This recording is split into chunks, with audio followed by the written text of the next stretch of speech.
Being the child of a powerful political figure yet enduring mistreatment from that same parent was a cruel irony. The only escape seemed to lie in earning money through a game, but after finally completing it, he found himself transported inside its world. Now, he had to choose: remain under the control of the powerful, or align with the monsters and carve out a kingdom of his own. The story opened with the protagonist imagining what it would be like to win 10 billion won. Sitting before his computer, he thought about how such fortune could free him from his current life. Everyone knew him as the son of a well-known congressman, yet that fame came with suffocating pressure. He was constantly expected to uphold his father's reputation and often appeared in the media beside him. At school, a female classmate suddenly wrapped her arms around him, leaving him uneasy. She whispered for them to leave the area for a while.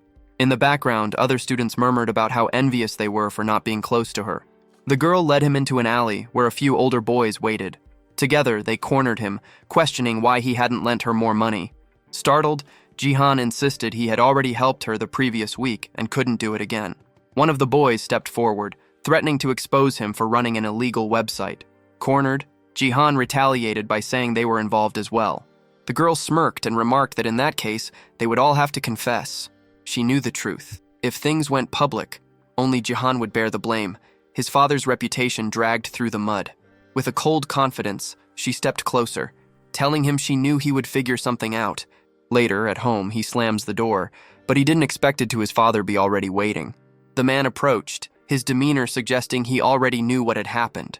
His gaze was sharp, his tone commanding as he warned his son not to do anything that could damage his name. Fear tightened Jihan's chest, cold sweat forming on his forehead. When he stayed silent, his father demanded an answer. Trying to stay composed, Jihan forced a smile, claiming he would not disappoint him. His father's response was cutting. There was nothing his son could do that would disappoint him more. The man ordered him to keep following his instructions without question. Frustration overtook the boy as he fled to his room. He couldn't understand why his life had to be this way. Then, a small kitten appeared, brushing against his hand. Startled, he pulled away, but the kitten meowed softly from his desk. For the first time that day, Jihan felt a faint warmth in his chest. At least the little creature seemed to care about him. The kitten leapt into his lap, its tiny paws tickling his legs. Holding it gently, the boy muttered that Ruru was the only one still staying by his side. Just then, a faint sound caught his attention, a game notification flashing across his computer screen. He looked closer and saw that he had already cleared 99 rounds. Only one remained, yet no matter what he did, he could never push through the final stage. Every attempt ended the same, with a game over. Confused, he questioned why success remained out of reach after so many tries. On a live stream, another frustrated player ranted about failing at the same point. Watching silently, Jihan remembered how this game had been released a year ago, yet no one had ever surpassed the 100th wave. Even so, he refused to give up. This was his only shot at escaping the miserable life he was trapped in. His last chance was the heart card of Rizzledrake, but even that failed to carry him through. Nearby, a grocery bag lay open with a few items inside, including a pack of cat treats. Reaching for one, the kitten accidentally stepped on his phone. A red glow filled the screen. The disassembly option had been triggered. Jihan's eyes widened in shock as he realized what had just been taken apart, the heart of Rizzledrake itself. For a moment, he froze, trying to absorb what had happened. Losing that item meant starting all over again. Panic began to creep in, but before despair could take hold, another notification popped up. It mentioned something new, a fragment of the heart. That shouldn't have been possible. Dismantling an item never produced fragments. But if this was real, then maybe he could use it. Acting on instinct, he accepted the fragment and chose to merge it with the dragon's soul. A burst of crimson light erupted from the screen.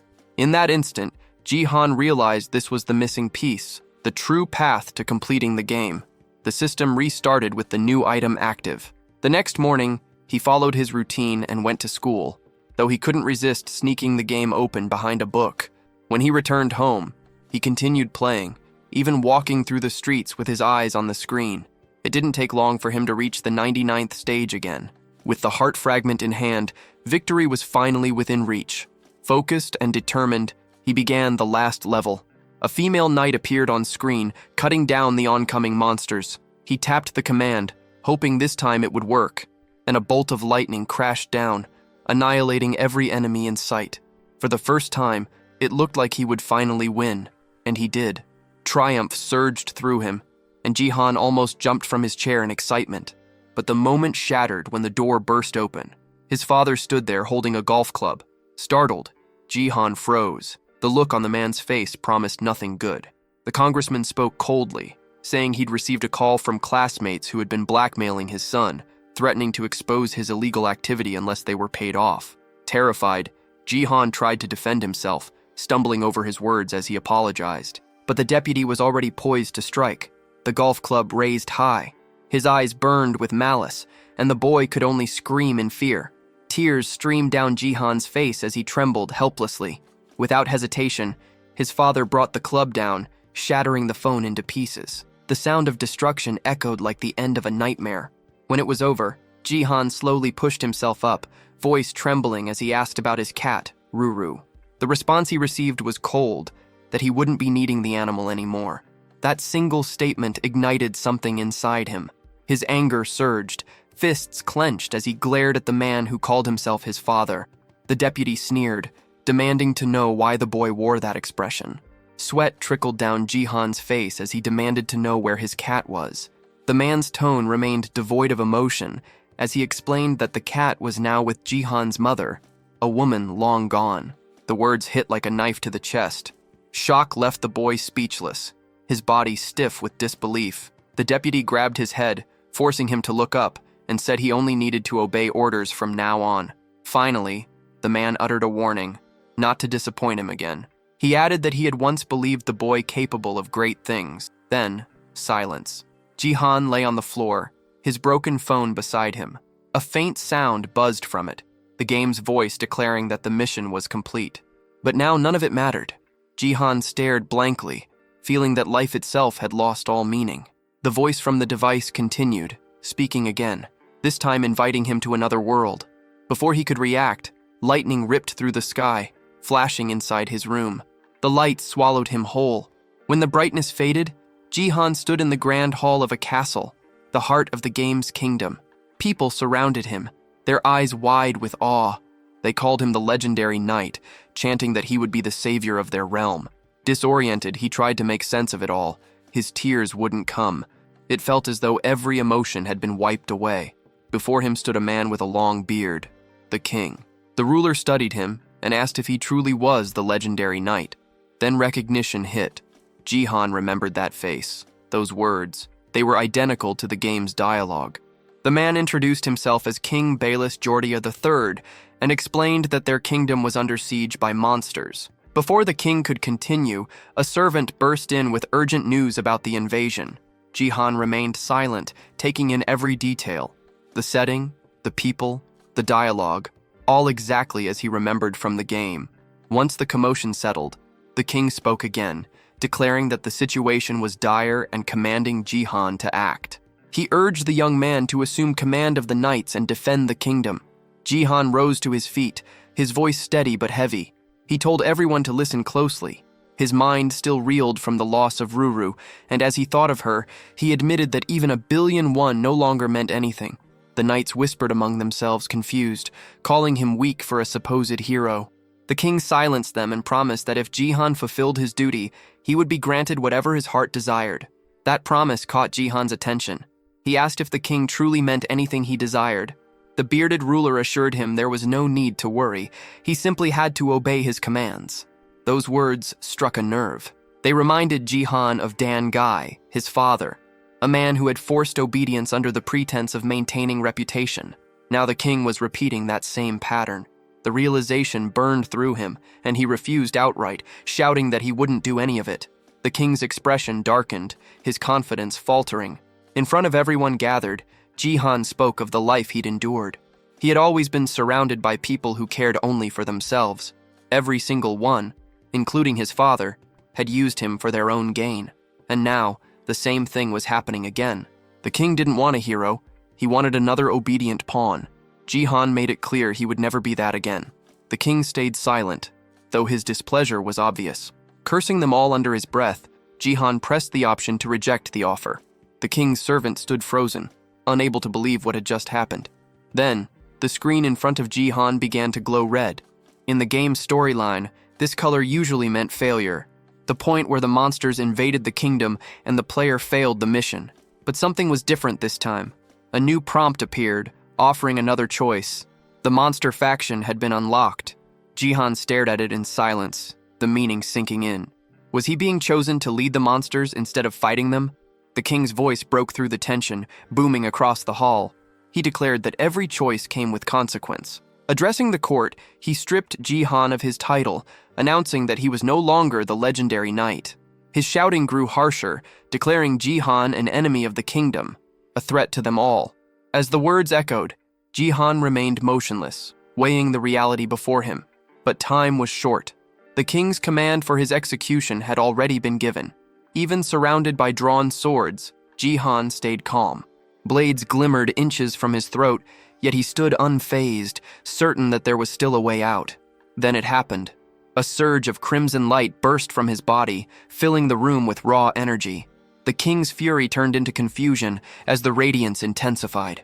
Jihan's selection had been completed. The system granted him new, overwhelming powers, strength that surpassed human limits. From that moment on, his purpose shifted completely. His goal was no longer to save humanity, but to erase it. He would side with the monsters and burn the kingdom to the ground. The system's voice echoed once more, promising that if he succeeded in this mission, he would earn a rare artifact, one that could return him to his original world. That thought stirred a distant memory, the day his mother had brought him the tiny kitten, Ruru. He wondered if finishing this path could bring him back to that peaceful time. Pulled back to the present, he noticed the soldiers murmuring in fear, commenting on the strange, overwhelming energy radiating from him. The king was certain he'd glimpsed a monster's silhouette, a beast unlike anything he'd seen before. Jihan scanned his new reality, realizing this twist wasn't in the original game. Soon the main objective appeared: break the defenses and wipe out the humans. Despite the change, Jihan noticed his progress still tracked like the game. Following the usual sequence should spawn a random summoning ticket. Instead, an egg materialized. The system labeled it a random egg, and Jihan chose to hatch it. Another explosion rocked the hall as the shell burst and wings cut through the dust. Soldiers froze, sensing a summon had occurred. When the form finally emerged, Jihan was stunned.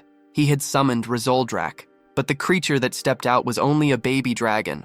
Level 1, tiny and absurdly cute, even nudging his hand with its tongue. The sight of it pulled his mind back to his kitten, and a new power unlocked for him: the Eye of the Supreme. This ability revealed stats for monsters and items. Seeing the little dragon calmed the knights, and they took the moment as the signal to attack. Jihan, unsure if any of this was real, didn't care. He used the eye to read Rezoldrak's skills, and found it could unleash dragon breath. He ordered the small beast to use that power just as the soldiers moved in. For a heartbeat, he feared time had run out. What began as a tiny fireball swelled into a cataclysmic blast that wiped out everyone in its path. The blast tore through the palace wall, sending rubble raining down into the village. Standing before the ragged hole, Jihan felt a raw awe at the dragon's strength. The onlookers couldn't believe a single strike had done so much. They stared, trying to name what Jihan had summoned. Thrilled and grim, Jihan admitted it surpassed everything he had expected. If events continued, he'd eventually earn one of the knight's relics. He wasn't in any rush to go back to his ruined life. He would pour himself into this mission. Drawing the king's gaze, he fixed his stare on the man and declared his intent. He would bring about humanity's destruction, driven to claim the final prize. Amid the palace chaos, others nearby whispered, wondering what on earth had just happened. Nearby, a knight sprinted with everything he had, believing he could end the fight right there. Jihan commanded the dragon to fire again. The king's servant immediately shouted for the guards to protect their ruler, and the armored soldiers rushed to form a wall of steel in front of him. Jihan raised his hand, marking the target, while the small dragon began gathering power. His intention was clear: to wipe the king out completely. Meanwhile, the approaching knight closed the distance, while the others held their shield formation tight. Jihan waited patiently for his companion to finish charging its fire. Just as the energy was about to be released, the knight reached his king's side. Relief swept through the royal guards. There was no explosion, no devastation, only silence. The knight grinned, convinced the king was safe, but Jihan quickly realized something had gone wrong. The dragon's attack hadn't worked. Its breath hadn't built enough mana, and instead of a deadly blast, only a weak puff of fire came out, barely enough to scorch the ground, leaving behind a small cloud of smoke.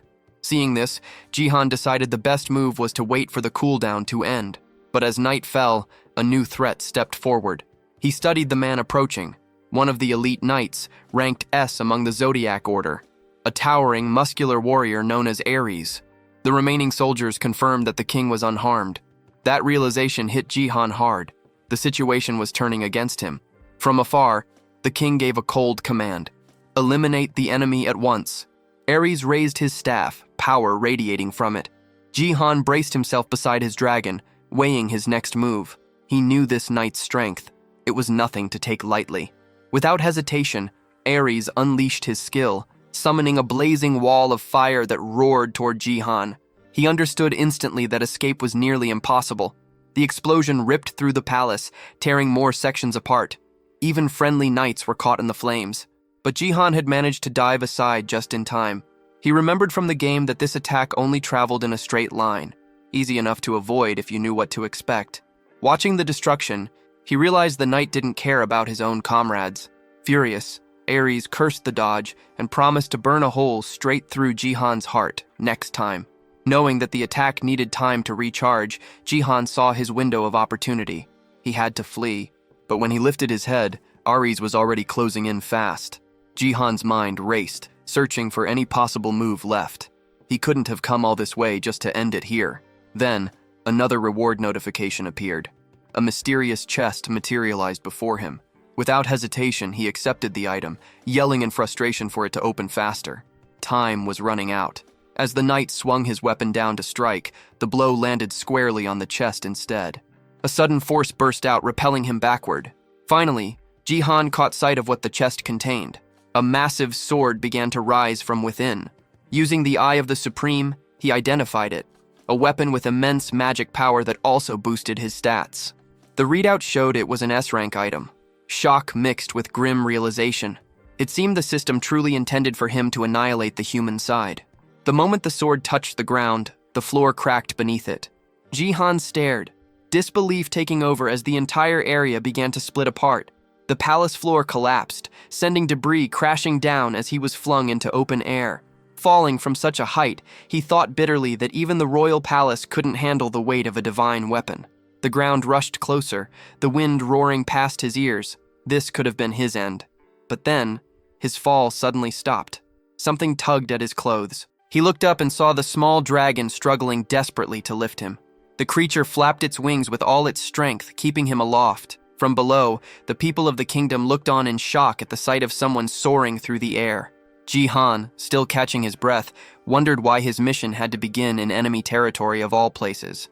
At least here, the only one who could pose real danger was Ares. Even so, he knew that stronger knights would appear soon. His first goal had to be escape. Meanwhile, back at the ruined palace, Ares aimed his weapon at his own throat in frustration. He cursed himself for failing to finish the enemy, muttering that Jihan should have been swallowed by the sea by now. Just then, a messenger arrived. The king was calling for him. The knight knelt before his ruler, asking for punishment for allowing the criminal to flee. But the king ordered him to stop, reminding him that dusk was near. Ares froze, realizing what that meant. Nighttime was when the monsters grew stronger. The king then appointed him commander of the walls and sent him to the front lines. High above, Jihan drifted in the sky, recalling the early stages of the game. The same pattern of monster attacks, beginning with wild goblins. But with Ares present, he knew those beasts wouldn't make much progress at first. Then he noticed the ground approaching again. The baby dragon's wings trembled. It was losing strength fast. Despite its effort, Rezeldrak couldn't hold him any longer. Both of them plummeted sharply, crashing back toward the kingdom below. The crash sent both of them slamming into a stone pillar, the impact echoing through the ruined area. Despite the collision, Jihan emerged unscathed. Right beside him, a pair of boots lay abandoned. Without hesitation, he slipped them on. Before he could move again, a voice cut through the silence. A young blonde girl stood nearby, staring at him with suspicion. She didn't recognize his face. Her name was Lib, an S-rank knight. She immediately demanded to know who he was. Jihan recognized her instantly. In the game, Lib had been a crucial figure in stopping the 100th wave. Though scatterbrained at times, she excelled at dungeon farming and had grown powerful enough to take down monsters on her own. When she repeated her demand for identification, Jihan addressed her by name. The reaction was immediate. Confusion flickered in her eyes as she asked how he knew her. Jihan replied that he knew her well, having already gauged her worth. The words meant nothing to her, but for him, this was a warning. She was now an enemy, and he would have to deal with her sooner or later. As night descended, chaos spread across the kingdom. Outside the city walls, the Doblins gathered, ready to storm the gates. The soldiers shouted orders, warning that the monsters were already within range. They readied their bows and unleashed volleys of arrows. Some of the creatures began scaling the walls, forcing the defenders to hurl stones down at them. The air filled with screams, clanging metal, and the deep roar of the invasion. One of the knights muttered that they couldn't hold out much longer. Another shouted that Dryce was on his way to reinforce them. Meanwhile, in another corner of the battlefield, Lib's interrogation continued. She warned that if Jihan refused to answer, she would act on her own. Jihan thought about eliminating her immediately, but realized it was impossible for now. He'd have to bluff his way through. He claimed to be an ordinary citizen from District 1, simply trying to assist in the defense. Before Lib could question further, his small dragon appeared beside him. The knight's eyes widened at the sight of the creature, her body tensing. It was, after all, a monster. Sweat formed on Jihan's forehead. Rezeldrak wasn't supposed to show up yet. The girl's suspicious look made it clear she was on edge, and he struggled to think of an excuse. But before he could speak, Lib stepped forward, sword raised defensively. She declared that she would protect him from the beast. The baby dragon tilted its head, letting out a confused, almost innocent expression. Lib's gaze hardened, but the creature didn't react aggressively. Slowly, she realized the little monster wasn't hostile at all. Then, a thunderous explosion erupted nearby, shaking the ground. Lib's attention snapped toward the noise, and Jihan seized the moment. He motioned to his dragon and bolted from the area, vanishing into the chaos of the night. It wasn't the soldiers' fault that their weapons had slipped from control, but by the time Lib turned her gaze back toward where Jihan had been, both he and his creature were already gone. A soldier ran up to her, shouting about the gate. The look on his face made her heart tighten. Whatever was happening there was bad. Loud, pounding strikes echoed from that direction. Inside, the guards waited in tense silence, their fear written across their faces as the gate began to splinter under pressure. Lib arrived just in time, commanding the soldiers to prepare for close combat. Archers drew their bows, aiming at the horde of goblins swarming beyond the wall. Among them stood one far larger than the rest, a giant whose sheer strength was enough to break through at any moment. With a roar, the massive goblin swung its weapon, and the gate burst apart. Lib tightened her grip on her sword, calling her troops to charge. The soldiers braced themselves as the enormous creature led the invasion. But before the monsters could advance any further, flames burst across the battlefield. Riz appeared, his arrival catching even Lib off guard. Seeing the breach, he unleashed his fire skill without hesitation, engulfing the enemy ranks. The goblins screamed as the flames devoured them. Standing tall, Riz smirked at the devastation, remarking that the monsters still had a long way to go. High on a distant ridge, Jihan watched the clash unfold below. His goal now was no longer to protect humanity, but to see it burn. Beside him, his small dragon let out a curious sound, prompting him to rest his hand on its head. The creature's attention suddenly shifted upward. Rain had begun to fall. It looked eager to play in it, but Jihan held it back, not wanting it to cause trouble. Back in the kingdom, the humans celebrated a narrow victory. Lib felt uneasy, knowing she hadn't been the one to turn the tide this time. Far away, in the dark forest, Jihan noticed movement. Someone, or something, was approaching. He recalled that he had spawned far from the city walls, and realized he was now deep in monster territory. That made things complicated. He had no clear path forward. He had replayed the game hundreds of times before, and knew every tactic by heart. But this time was different. He'd have to rebuild from nothing. Then a thought struck him. Turning to his side, he spotted his small companion still nearby. Moments later, Rezeldrak darted off toward the opposite direction. Jihan followed his gaze and froze. On the forest floor, a colony of ants was working tirelessly, dragging pieces of food and dirt. One of them noticed the dragon's presence and froze in fear. Rezeldrak crouched low, watching them closely, fascinated. Pulling his companion aside, Jihan exhaled slowly and began thinking of his next move. Out of nowhere, a new mission prompt appeared before Jihan's eyes. The objective was clear. He had to create a faction of monsters. He paused, trying to figure out how to even start that. If he needed to recruit monsters like goblins, now would be the perfect moment, but there weren't any nearby. He wondered how he would even communicate with them if he found some. That was when something unusual moved in his peripheral vision. By the time he turned, it was already upon him. A sudden strike came fast. Someone was trying to kill him. The blade glinted inches from his neck, and a figure stood right in front of him. His eyes widened in confusion. Claws grazed his skin. When he focused on his attacker, recognition struck.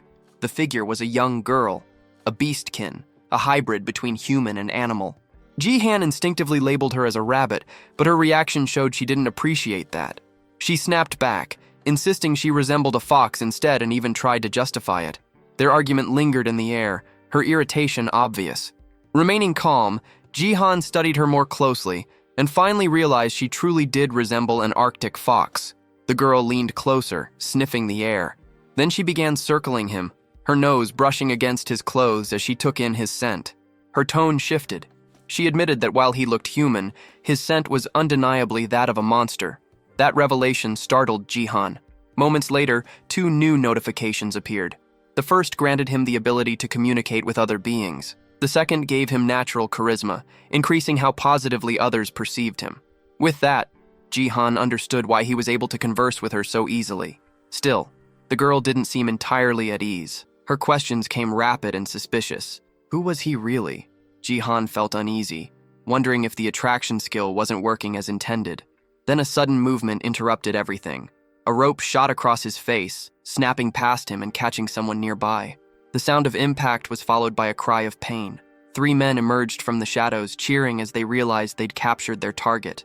Jihan froze, realizing how far things had spiraled. Judging from their words, he understood that he had been outside the human kingdom for almost a year. The fox girl, snarling, turned toward him with fury. She accused him of being human and of luring her into a trap. Her anger burned through every word as she shouted that she wouldn't fall for it. Wincing in pain, she demanded to know why they never stopped hunting her. Jihan quickly understood. There had been a misunderstanding from the start. The humans began pulling the rope again, and the girl's body lifted off the ground. The arrow lodged in her leg twisted as she was yanked upward. The largest man in the group braced himself, pulling hard on the line, but the girl seized the chance to retaliate, preparing to strike back with all her strength. Jihan stayed back and watched, waiting to see how things would unfold. The fox girl took a hard punch to the face, but the human attacker hadn't counted on a reply. She slammed her other leg into him, the kick landing with enough force to send the big man sprawling. His 2 companions fumed at the sight. Jihan thought the girl was small, but fierce. One of the men stormed over, cursing her for defending herself, and then stamped a boot down on her head to shut her up. Jihan's body remained still as the abuse continued. The fox girl writhed under their blows, and anger began to rise in him. Another hunter moved closer and asked if everything was fine, assuming Jihan was human and warning him about the danger in the area. He questioned why Jihan was alone. The fox kept chattering, but the man didn't understand her tongue.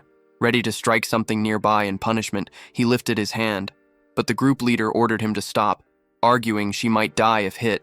The short man muttered an apology for losing control, which eased Jihan. He'd feared she might be killed. The leader's mood turned sharp. He accused Jihan of speaking with the girl earlier, then shoved a knife into Jihan's stomach to prove a point. Blood slicked the blade as it clattered to the ground. Jihan clutched his wound and tried to make sense of the threat. The fox watched him close and slowly realized he wasn't an enemy. Heat flared through Jihan's body. The stab had been meant to kill, but vital points had been missed on purpose. Spitting out blood, he felt the poison taking hold. The leader coldly declared Jihan would be dead within 12 hours, unless he translated what the monsters said, brandishing an antidote as leverage. They held the fox captive, forcing Jihan to act as interpreter to learn where her clan lived. Jihan had never even known a fox people village existed. Confusion roiled through him, while the hunters explained that such a settlement did lie hidden nearby. The fox girl suddenly lunged, bared her fangs, and moved as if to bite her own tongue to end it all, a desperate act to avoid betrayal. The man yanked her back and stopped her. Watching that, Jihan understood how fiercely tied she must be to whatever family or pack she protected. The young girl's mouth was forced shut as the men mocked her. calling her a wild beast. The leader repeated that if she revealed her tribe's location, both she and Jahan might live. The word struck Jahan like a memory. He recalled that same cold, calculating stare from his old schoolmate, the one who used to blackmail him. Back then, he had lived under constant fear, always following orders, always being used. To everyone else, he was nothing but a tool to exploit. But this time, he refused to let things play out the same way. Despite the pain searing through his wound, he forced himself to move closer to the fox girl. He told her to lead them to the village, assuring that no one would get hurt. The men around him believed every word, convinced now that he could truly communicate with monsters. Lowering her head, the girl whispered that over 100 of her kind lived there, then asked if she could really trust him. Jahan held her gaze for a moment before admitting he wasn't on the side of humans. With one hand pressed to his bleeding stomach, he confessed he knew exactly how cruel they could be. As he turned forward, something caught his attention. His dragon was sneaking up behind the hunters, charging up its destructive energy. Fear shot through him. If this went wrong, they'd both die. He tried to stay calm, pretending nothing was happening while buying time for Rezeldrak to finish gathering power. But his shift in demeanor didn't go unnoticed. The leader eyed him suspiciously, and the short man to the side spotted the creature, shouting a warning. The leader spun around, but by then, Jahan was sure enough time had passed. The dragon's red flames blazed to life, yet, to his disbelief, only a weak burst came out. The attack fizzled instantly. Jahan froze, stunned that it had failed again. The hunters stared, equally baffled, and even the poor dragon looked confused by the tiny spark it produced. Jahan realized then that Rezeldrak hadn't recovered enough energy yet. The big man laughed, saying the blast was pathetic, though strong enough to burn if it had hit directly. Without hesitation, the leader snatched up a metal bat, calling the dragon a useless insect, and swung. Jahan could only watch as the blow connected. His small companion was launched through the air, hitting the ground hard and rolling several times before going limp. Dizzy and trembling, the creature lay motionless. Furious, the man cursed the dragon for daring to resist and advanced again, raising the bat for another strike. Jahan's body refused to move. He could only stare helplessly. The leader ordered his subordinates to restrain Jahan and the fox while he dealt with the dragon himself. Rezeldrak remained on the ground, unconscious. Grinding his teeth, Jahan felt the same bitter truth sink in. Once again, he only held value because of what he could do for others. Everything was repeating exactly as it had in his old world. He had spent his whole life living in humiliation, constantly bending himself just to satisfy others. Yet no matter how much he tried, he always ended up isolated and unwanted. Whatever happened, he knew one thing. He would never go back to that miserable reality. From that moment on, he swore he would never regret anything again. The leader raised his weapon, ready to crush the small dragon. Even the fox girl froze, horrified at what was about to unfold. Jahan's face hardened, and his body reacted instinctively. His passive monster ability activated, surging through him like fire. In a flash, he crossed the distance between them and swung his fist. The strike landed with bone-shattering force, sending the leader hurtling through the air. The ground split beneath the impact. The fox girl stood speechless, stunned by his raw strength, while the remaining henchmen stared in disbelief. Their leader lay motionless, face ruined beyond recognition. For once, Jahan had acted before it was too late. But in the chaos, the antidote that could have saved him shattered to pieces. The fox girl stared, confused by how he was even moving with poison coursing through his veins. Jahan ignored the pain and rushed to his fallen companion. Rezeldrak's eyes fluttered open, and a faint smile crossed Jahan's face. He was proud of the little dragon for fighting until the end. The creature gave a small, joyful grin in return.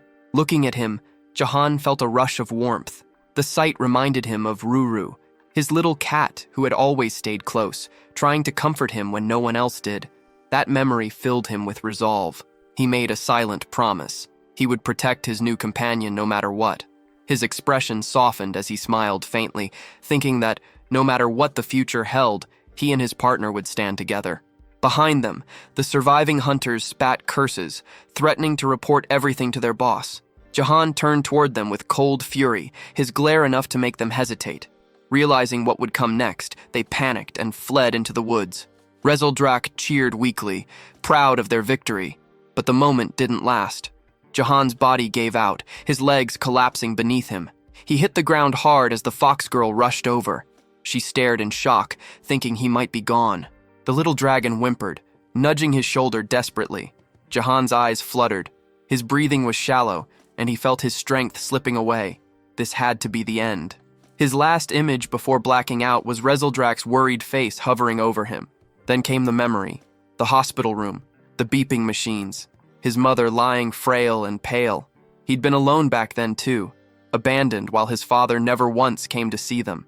The memory burned through him with the same ache as before. Slowly, consciousness crept back. When he opened his eyes, he realized he was being carried. The fox girl held him firmly as they made their way through a dark, winding cave. Soon, light appeared ahead. They emerged into a quiet village filled with beastkin, most of them resembling rabbits. The residents froze upon seeing him, whispering among themselves. Despite his human appearance, they could all sense it. His scent was that of a monster.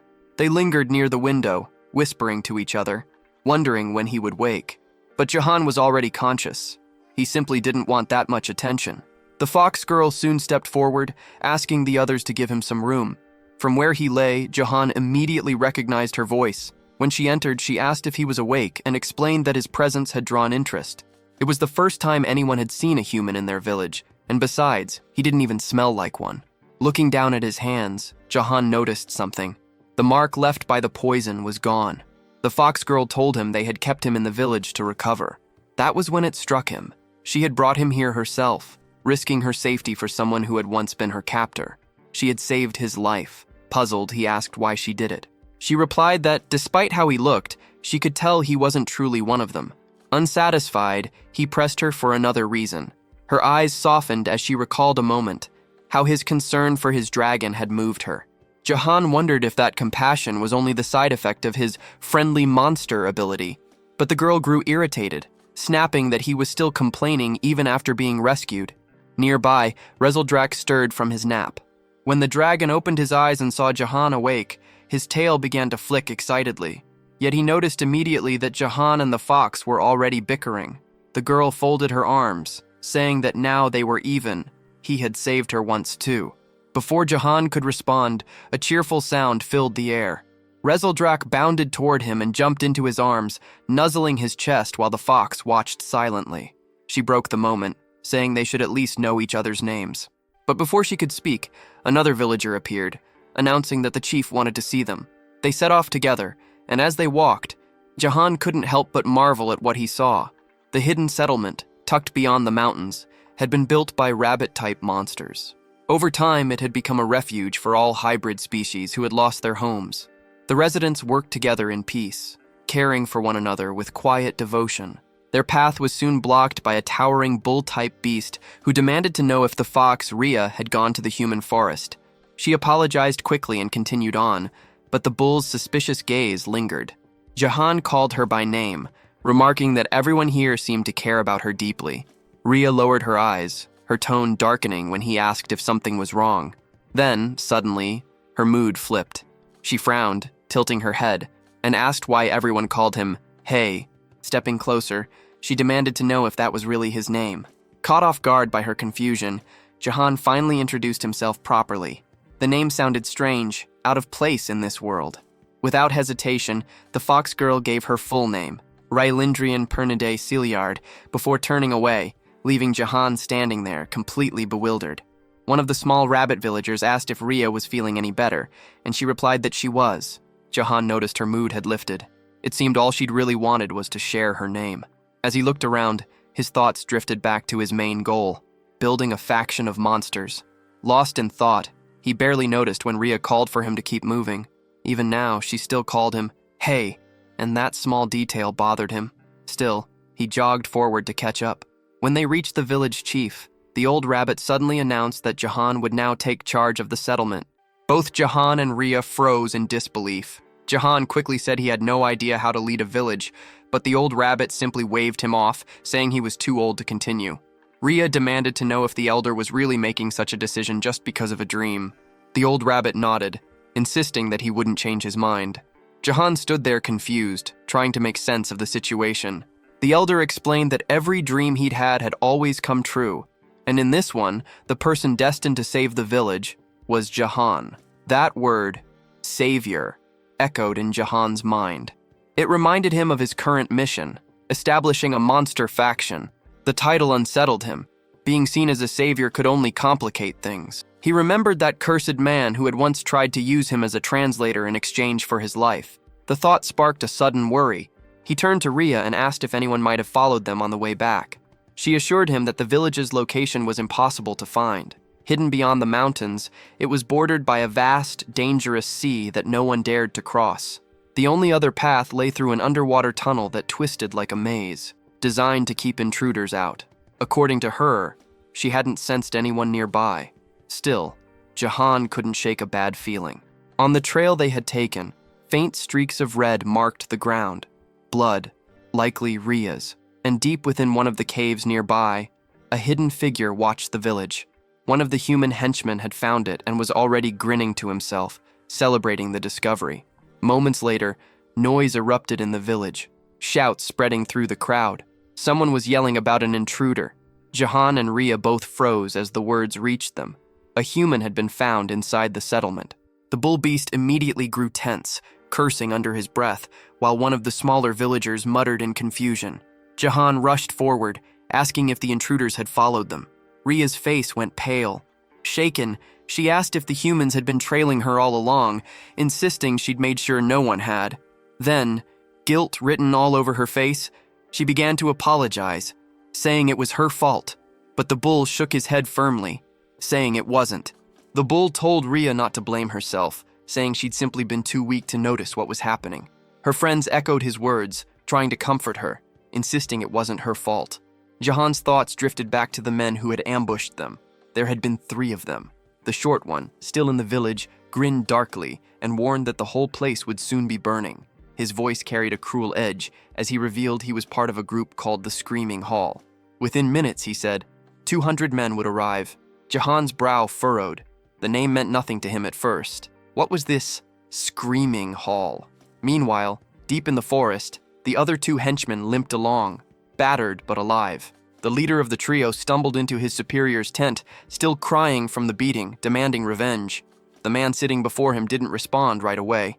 He listened in silence as they explained what had happened. Then, one of them shouted that they had found the Fox village and could lead the way. The boss of the Screaming Hall smiled thinly, pleased with the discovery. He ordered his men to move out immediately. His servant, nearly shaking with excitement, rushed to prepare. Back in the village, the short henchman laughed to himself, boasting that he wasn't the only one who had made it this far.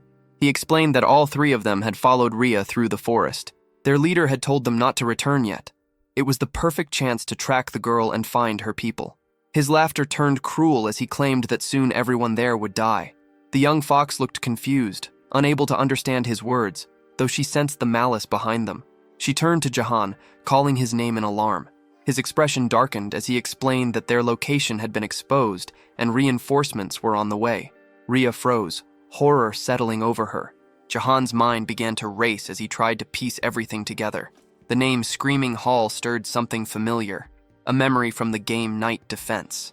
In that game, players earned experience by fending off endless monster waves, but leveling alone wasn't enough to survive. There was another mechanic, the Adventurer's System, where players could send knights on missions through 100 stages, from the ruins of the wild goblins to the demon fortress. Jahan remembered the final part clearly, a stage involving the hideout of a gang called Screaming All, hidden behind a rocky hill. The story attached to that stage matched exactly what he was hearing now. Yet his anxiety grew. None of this terrain matched any stage he remembered. According to the game's map, this entire region was supposed to be destroyed. The short man broke the silence again, offering a deal. If someone released him, he promised that his boss would spare their lives. Jahan knew only he could understand the man's words, but he didn't need to translate. The hybrids could feel what those words meant. Ria lowered her head, guilt weighing heavy on her shoulders. She whispered that this was all her fault. The captured man kept shouting, demanding to be freed. Jihan's expression hardened. He wasn't about to let the village be destroyed. While the short, obnoxious prisoner continued to rant, Jihan stepped closer.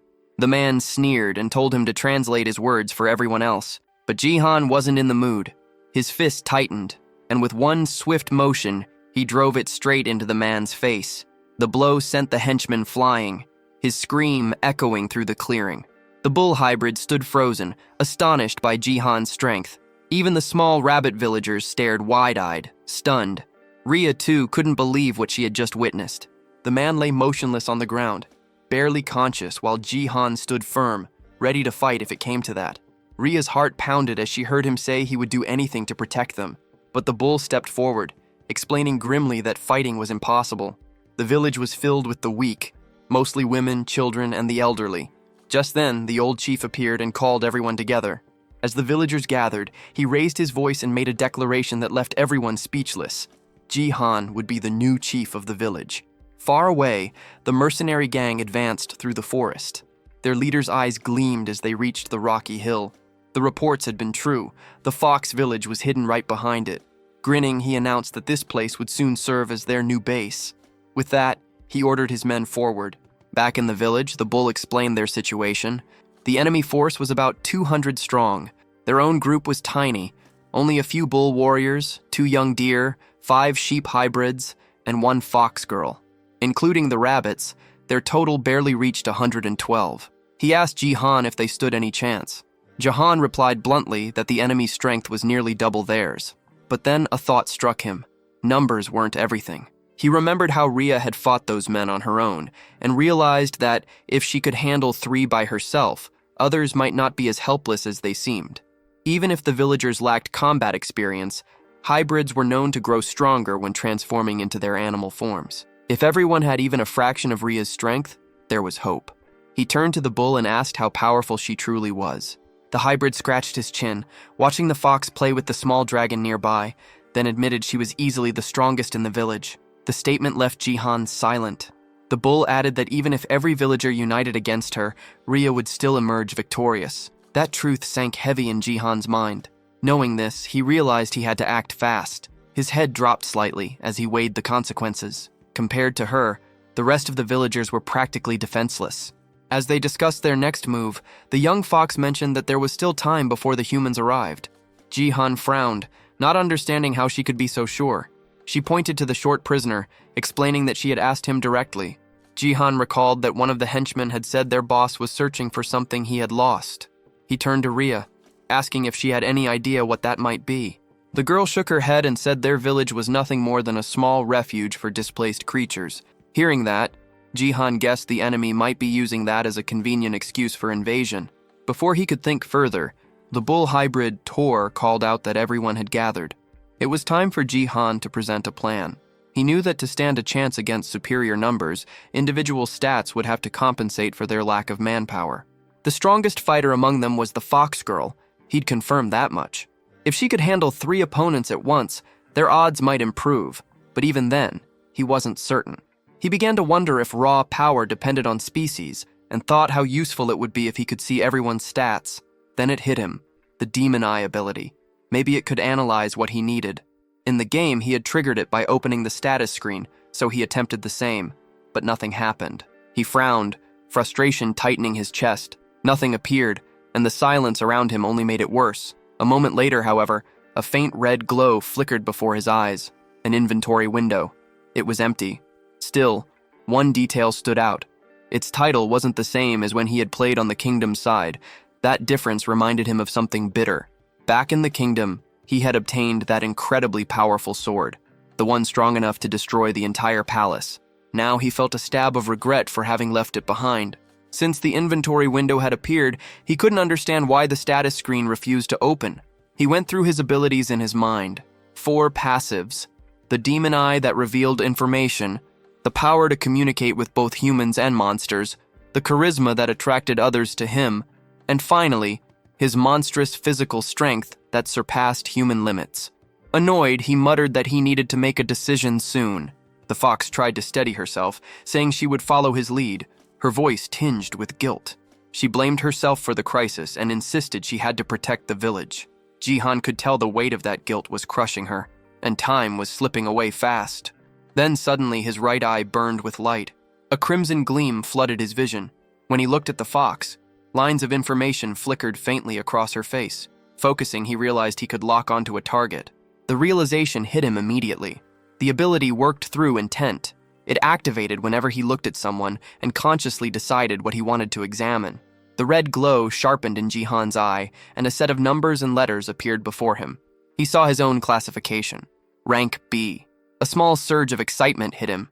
That ranking matched an average knight's level in the game. Shifting his focus, he turned his attention toward Rhea. Her stats appeared clearly, and one thing stood out. Her attack power far exceeded the rest. While she continued speaking beside him, Jihan wasn't paying attention. His mind was locked on the glowing skill window. A small heart icon caught his eye, and he wondered what it represented. Instinctively, he reached out to touch it. Only when Rhea flinched did he realize what he'd done. His finger had poked her nose. Trying to brush it off, he muttered that it hadn't been intentional. But the fox girl's face flushed with anger, and in the next second she lunged at him, claws out. After the brief scuffle, Jihan called for Tor, asking him to gather everyone in the village. A thin scratch now marked his cheek, but he assured them it was nothing serious. Soon, the villagers assembled just as he requested. He needed them all in one place to analyze their stats. The process was long and exhausting, each scan draining his focus. When it was finally over, he exhaled in relief. The results confirmed what he had suspected. He could now tell who was strong and who wasn't. Even as a hatchling, Rezeldrak was still the most powerful among them. His attacks carried immense destructive force, though they drained all his mana in one burst. With that limitation, Jihan knew the dragon wouldn't be able to fight this time. That left only Rhea, a rank B, and Tor, who was rank C. The rest of the villagers fell into lower tiers, the weakest of all. Even without seeing the enemy levels, Jihan could guess the approaching mercenaries averaged around rank C. The realization tightened his chest. They were outmatched in every way, fewer in number, lacking proper skills and equipment. Under these conditions, defending the village would be impossible, but this wasn't a game anymore. The rules were different here. He looked around the settlement and began thinking. If he couldn't rely on stats, he could rely on the environment, create variables that wouldn't exist in a game. His mind raced with possibilities. Calling Rhea and Tor over, he told them they needed to plan a new strategy. Meanwhile, far beyond the mountain, the gang pressed forward. Their leader walked at the front, flanked by 2 rabbit scouts moving ahead to check the path. The young male rabbit turned to his sister, whispering that they should return to warn the others. Before they could move, a sharp sound cut the air. The boy dropped instantly, struck in the head. The girl froze, horrified, staring at her brother's body lying motionless on the ground. The one who had struck him was the screaming hall leader himself. A cruel grin spread across the man's face as he stepped past the corpse, leaving the girl trembling. Tears welled in her eyes before she shut them tight and bolted, shifting into her rabbit form as she fled through the forest. One of the henchmen asked if they should chase her, but the leader waved him off with a smirk. His voice was low and venomous as he said there was no need. He was already spreading the infection. The village was in motion, every hybrid working together to put the plan into action. Tension filled the air as they prepared for what was coming. Then, through the misty entrance, the little rabbit who had escaped earlier came running, her eyes wide with panic. Jihan immediately noticed she was alone. The girl stumbled forward, shouting that the humans had already arrived. Even Tor, the bull, froze at her words. Rhea stepped forward, confused, asking why the rabbit's fur was soaked in red liquid, but the girl was too terrified to explain clearly. She kept repeating the same thing. The humans were already here. Despite the panic spreading around him, Jihan stayed composed. He was the first line of defense for the monster faction, and he was ready. Gritting his teeth, he swore he wouldn't let the village fall. Far from the village, the mercenary gang finally reached the cave entrance. Their leader asked if this was truly the fox's den, and his men confirmed it. Confident, they pushed forward, determined to finish everything before sunset. Back in the village, Rhea's ears twitched. Her heightened senses caught something. The humans were getting closer. She turned toward Jihan, asking if he was sure the plan would work. The gang kept moving deeper, following the mapped route. The leader estimated they would reach the village within 30 minutes. The air felt still, almost too quiet, and he muttered that the silence meant they were being watched. One of his hairy subordinates grinned, promising to take revenge for the humiliation they'd suffered before. Then a sound broke the stillness, a faint creak beneath their boots. The ground began to tremble. Cracks spread rapidly across the tunnel floor before anyone could react. With a loud crash, the ground gave way. Several men plummeted into the hole, shouting in pain as they hit the bottom. Those who stayed above backed away just in time, dust and gravel raining over them. The leader barely managed to grab one of his men by the arm, pulling him from the edge. Below, groans filled the air. Some had twisted legs and broken bones. The hairy subordinate growled that the villagers had laid traps along the path. The leader's face darkened as he examined the floor ahead. He realized what had happened. The enemy had dug pits and covered them with wooden boards disguised by dust and debris. Any heavy step was enough to make the ground collapse. Another man muttered that none of this had been here the day before. The leader didn't respond. Instead, he moved forward, his patience thinning. As his men followed, he cursed under his breath, their confusion growing as they watched him pick up a large rock with ease. Without warning, he hurled it ahead. The stone slammed into the ground and instantly broke through it. Another pit trap. The leader smirked. He explained that the tunnel was originally solid rock, which made it easy to tell where traps had been dug. Any section filled with loose dirt or gravel would collapse. Following his lead, his men began to spot the differences. The rocky patches were safe, while the dusty ones were not. Feeling satisfied, the leader declared that humans like them wouldn't fall for such simple tricks again. He ordered a few of his men to stay behind and pull the injured out of the hole. Meanwhile, inside the village, Ria's sharp ears caught faint echoes, the sound of the enemy realizing their traps had been discovered. Jihan grinned. Everything was unfolding exactly as planned. He had counted on the enemy discovering the traps. Digging through the rock would slow them down for hours, and even if it only worked once, it was enough. In truth, there were only 2 real traps. The rest were fake, just decoys to waste their time. That was the point, to stall them for as long as possible. Deeper inside the tunnel, the gang pressed forward. Some of the men moved cautiously now, terrified of another pitfall. As they advanced, one of the subordinates warned that a crossroads was up ahead. When the leader saw it, he frowned. There weren't 2 paths like before. There were 3. The long-haired man muttered that he didn't remember a split like this, swearing that it hadn't been there earlier. He pointed out a bush near the wall, recognizing it as a clear sign of deception. The leader narrowed his eyes, realizing what was happening. It was another stall tactic. They were trying to buy time, probably preparing something inside the village. He wouldn't let that happen. He ordered his troops to divide into smaller squads. The long-haired man would take the left tunnel. The large brute would lead the middle route. The leader himself would go right. The left group advanced first, only to hit a dead end where the tunnel had collapsed. Meanwhile, the middle group spotted faint light ahead and assumed it was the exit. Their commander signaled everyone to get ready for a fight. The left group soon saw light too, convincing them they were also near the surface. Believing he had chosen the correct path, the leader ordered that no hybrid should be left alive. The group surged forward without hesitation. But on the right-hand path, the one the leader took, things were different. His squad emerged not into the village, but into the middle of the forest. He realized immediately that he had been misled again. Back at the true exit, the middle group broke through into the village perimeter.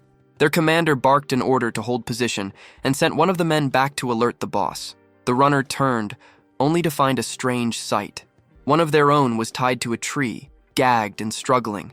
The bound man's eyes darted wildly. Sweat poured down his face as muffled cries escaped the cloth in his mouth. He tried to ask for the boss, but before anyone could react, he noticed something. They were surrounded.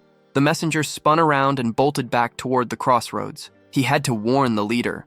But before he could reach the tunnel bend, the air erupted with a deafening blast. A wave of smoke burst through the cave, throwing several men against the stone walls. The explosion had come from above.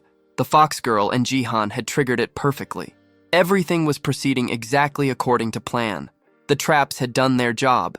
Every second they bought mattered.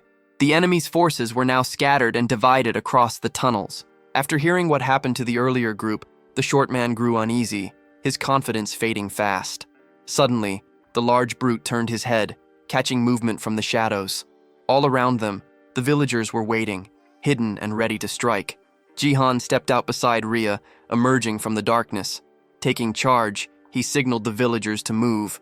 From a high ledge overlooking the battlefield, he watched with satisfaction as the plan unfolded perfectly. The opposing commander barked orders for his own men to counterattack. Both sides now stood face to face, the air tense, seconds away from erupting into chaos. The mercenary leader hefted his massive hammer, preparing to crush anyone who got in his way. Jihan raised his voice, giving a single command. It was time for the hybrids to transform. In an instant, smoke burst across the area, swallowing everything. The human soldiers staggered, confused, wondering if the villagers had vanished. But it was all part of the plan. Jihan had learned earlier that when the beast folk transformed, their bodies released a dense mist. He'd turned that natural trait into a battle tactic. Hidden in the haze, no one could tell where the next strike would come from.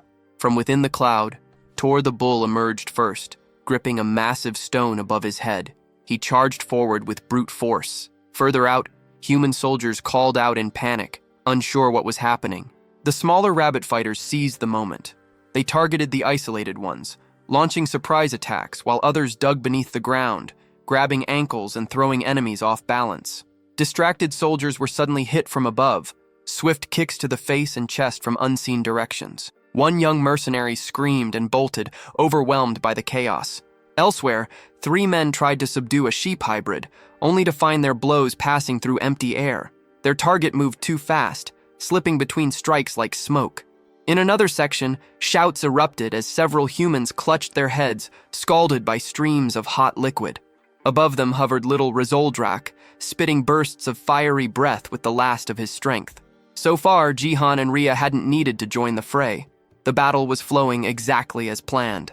Still, he stayed alert, watching every shift in the fight. Nearby, the short man regrouped with 2 of his allies, weapons drawn. They aimed at the rabbits tunneling through the soil, hoping to catch them off guard. Seeing the danger, Jihan called for Ria. The fox girl darted forward, a blur of motion. Even Jihan, who had seen her fight before, was stunned by her speed. She reached the group in mere seconds, but the short man behind them was already readying his crossbow. He fired.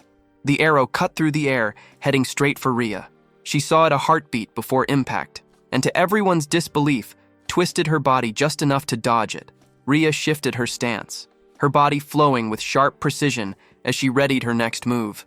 Without hesitation, she launched forward, her legs slicing through the air and connecting hard with a man's face. He smirked, thinking he'd managed to block her blow, but her speed was beyond what he could follow. Before he could recover, she swept low, spinning from the ground and striking again. This time, her kick landed clean, sending him crashing backward. Without stopping, Ria pivoted toward the next opponent and drove her heel into his jaw, knocking him flat. The last one, the short man, cursed under his breath, demanding to know what she was doing. They squared off, eyes locked. Then, in a flash, she struck again. Her leg snapped upward and came down with crushing force, slamming his head into the dirt. Groaning, the man clutched his bruised face while the fox girl stood tall. In mere moments, she had taken all 3 down. Her cold glare swept over them, daring any to underestimate her again. Across the battlefield, the large brute took in the scene. His men were losing, badly. Rage twisted his features as veins bulged along his arms. With a guttural growl, he triggered his ability. His muscles swelled, doubling in size as raw power coursed through him. Jihan, watching from afar, recognized the transformation immediately. Only C-rank knights, or stronger, could wield active abilities like that. A burst of power that enhanced their physical strength. The rabbits nearby froze, trembling as the ground shook beneath the brute's steps. But the man's confidence vanished when a massive shadow loomed before him. A colossal hand gripped a fallen tree trunk, ripping it from the ground with ease. Standing there was Tor, the bull hybrid, towering at nearly twice the man's size. The brute's face went pale, words failing him. From his vantage point, Jihan observed the encounter with wide eyes. He hadn't expected Tor to be that powerful. His plan was unfolding better than imagined. Meanwhile, deep inside the cave, the long-haired mercenary grew restless.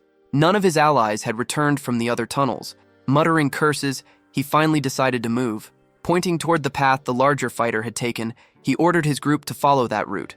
Back in the village, victory was already sealed. Every remaining invader had been captured and buried. Jihan turned to Tor, asking if his legs were holding up after the fight. The bull nodded, though the exhaustion showed. Even though the villagers outnumbered their enemies, many were injured. But Jihan refused to slow down now. He could sense more soldiers approaching from the cave's exit. He called to Tor again, ordering him to prepare the next line of defense. The bull grunted and began distributing weapons to everyone. He turns away and brings Tar, one of his strongest allies, over to speak with him. Jihan then reveals a heap of weapons and has them handed out to every soldier. The fighters step forward and take their new gear without delay. At this stage, every ally is armed and ready to fight. Once he confirms that preparations are complete, Jihan triggers his special skill, known as the Eye of the Ruler. Through this power, he clearly sees that the attack strength of the group has nearly doubled. The white-haired boy feels genuine satisfaction and surprise at how effective it is. At the same time, a team of humans advances toward the village camp. Their leader feels unsure, certain that the hideout was meant to be there. Still, something feels wrong, since the entire area is silent. Moments later, he faces a disturbing sight as several people are found buried in the ground. Shock freezes him, his mind unable to grasp what took place. Behind him, his companions panic when they notice the scene. The leader soon realizes that every buried person is still alive. He tries to call out to the hostages and intends to free them, only to notice that the ground is riddled with holes. Before he can move closer, 2 rabbits leap at him swinging clubs. Right then, a piercing scream echoes across the canyon. Elsewhere, another squad of warriors rushes ahead. Their leader grows irritated, aware that without a map they have no sense of direction. One of the men points out a passage, claiming it is the correct route. He also notes that beyond it lies a fork in the road. The leader quickly senses danger and signals for everyone to keep their distance. One of the men reacts too late as the ground begins to crumble. As the floor trembles, a warrior loses footing and falls. Yet the mechanism fails to activate fully, leaving the entire group baffled. Confusion spreads as one man questions why the trap did not work. Without hesitation, the leader tightens his grip on his spear and takes action. Using force, he strikes the ground to test it. To his surprise, the surface is solid stone, raising doubts in his mind. With a bitter laugh, he realizes that only the cave entrance was rigged. The realization angers him, knowing he had been led around on purpose. A cruel grin forms as he swears to destroy every enemy he finds. Moments later, one of his men rushes in, exhausted and barely able to speak. The report comes that the passage through the central tunnel has finally been located. The leader's expression hardens as he absorbs the information. Back in the village, word spreads that all captures have been completed successfully. Jihan acknowledges his allies' efforts and approves of how the prisoners were secured. The white-haired boy then explains that at the fork, a wall can be broken down. By doing this, a hidden route was opened that connected back to the entrance. This strategy ensured the group gained enough time to fully prepare for the coming battle. Jihan understands that lasting a bit longer is all it takes to secure victory. Even so, one of the captives buried in the ground starts to mock him. The man claims everything will end once their older brother finally shows up. He goes on to expose that their true leader is Scream Spike, someone far stronger than the rest. Without warning, a girl steps in and kicks the captive in the face, cutting him off. She quickly reports to Jihan that she counted 60 enemies, with only 5 still able to fight on their side. Jihan works it out in his head, judging that the remaining bandits, including their leader, number around 60. He knows his group is at a clear disadvantage, having already fought twice and grown tired. Still, those battles gave them real experience. Because of that, everyone is tougher and mentally ready for what comes next. The white-haired boy shows confidence, aware that they have grown stronger. His only issue is that the new sword feels heavier than expected. Just then, heavy footsteps echo closer. Rhea senses the presence first and alerts everyone that the enemy has arrived. The buried captive grows excited and calls out for his older brother. The bandit chief scans his own men and treats them as useless. His attention then shifts to Jihan, suspecting the entire situation was a setup. Jihan throws the idea back, treating it as nothing more than solid planning. The bandit leader smiles, noting how bold the boy has become. He makes it clear that while the earlier wins were pleasant, a third victory will not happen. Jihan shows no concern and moves to put forward terms. The bandit leader immediately rejects the idea, insisting this is not negotiation, but coercion. Jihan raises his blade toward the man's brother and signals for all weapons to be dropped.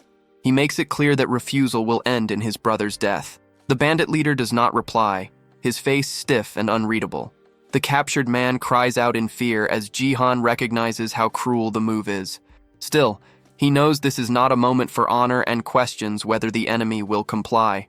Against all expectations, the bandit chief releases his spear, letting it hit the ground. Instead of surrendering, he begins chanting, activating a strange power. Jihan is caught off guard, having never expected this response. A purple glow spreads over the bandits, and the skill name Scream Spike becomes clear. Jihan quickly understands that it is a wide-range buff that raises the strength of allies. Even without numbers, his companions immediately feel the surge in enemy power. The shift is extreme, and Jihan realizes just how much their combat ability has jumped. The bandit leader roars for a full assault. The clash begins at once, and the empowered bandits start to control the field. During the chaos, one of Jihan's allies is forced to fight someone far bigger. The enemy strikes hard and wounds one of the small rabbits during the exchange. Watching this, another rabbit snaps and smashes the attacker with a club. Though hurt, the enemy grips his arm, glaring at the two rabbits standing before him. Another bandit, eyes glowing, mocks them, questioning if they are ready to give up. The two rabbits shake in fear, overwhelmed by the pressure. The opponent suddenly grabs one of them and laughs cruelly, clearly enjoying the moment. Tar suddenly enters the battlefield and swings his massive hammer, sending one of the bandits flying through the air. At the sight of the giant, the enemies quickly throw ropes, aiming to restrain Jihan's ally. The ropes coil around Tar's body and weapon, nearly locking him in place. Several opponents pull together with all their strength, trying to drag him down. The Minotaur struggles to hold his ground, but the combined force eventually pulls him to the floor. With the giant pinned, the bandits move in, ready to deal a killing strike. They close in around Tar and urge everyone to strike the giant at once. Right then, flaming sheep are hurled into the crowd of bandits. At the same time, small creatures are launched as makeshift weapons toward the archers.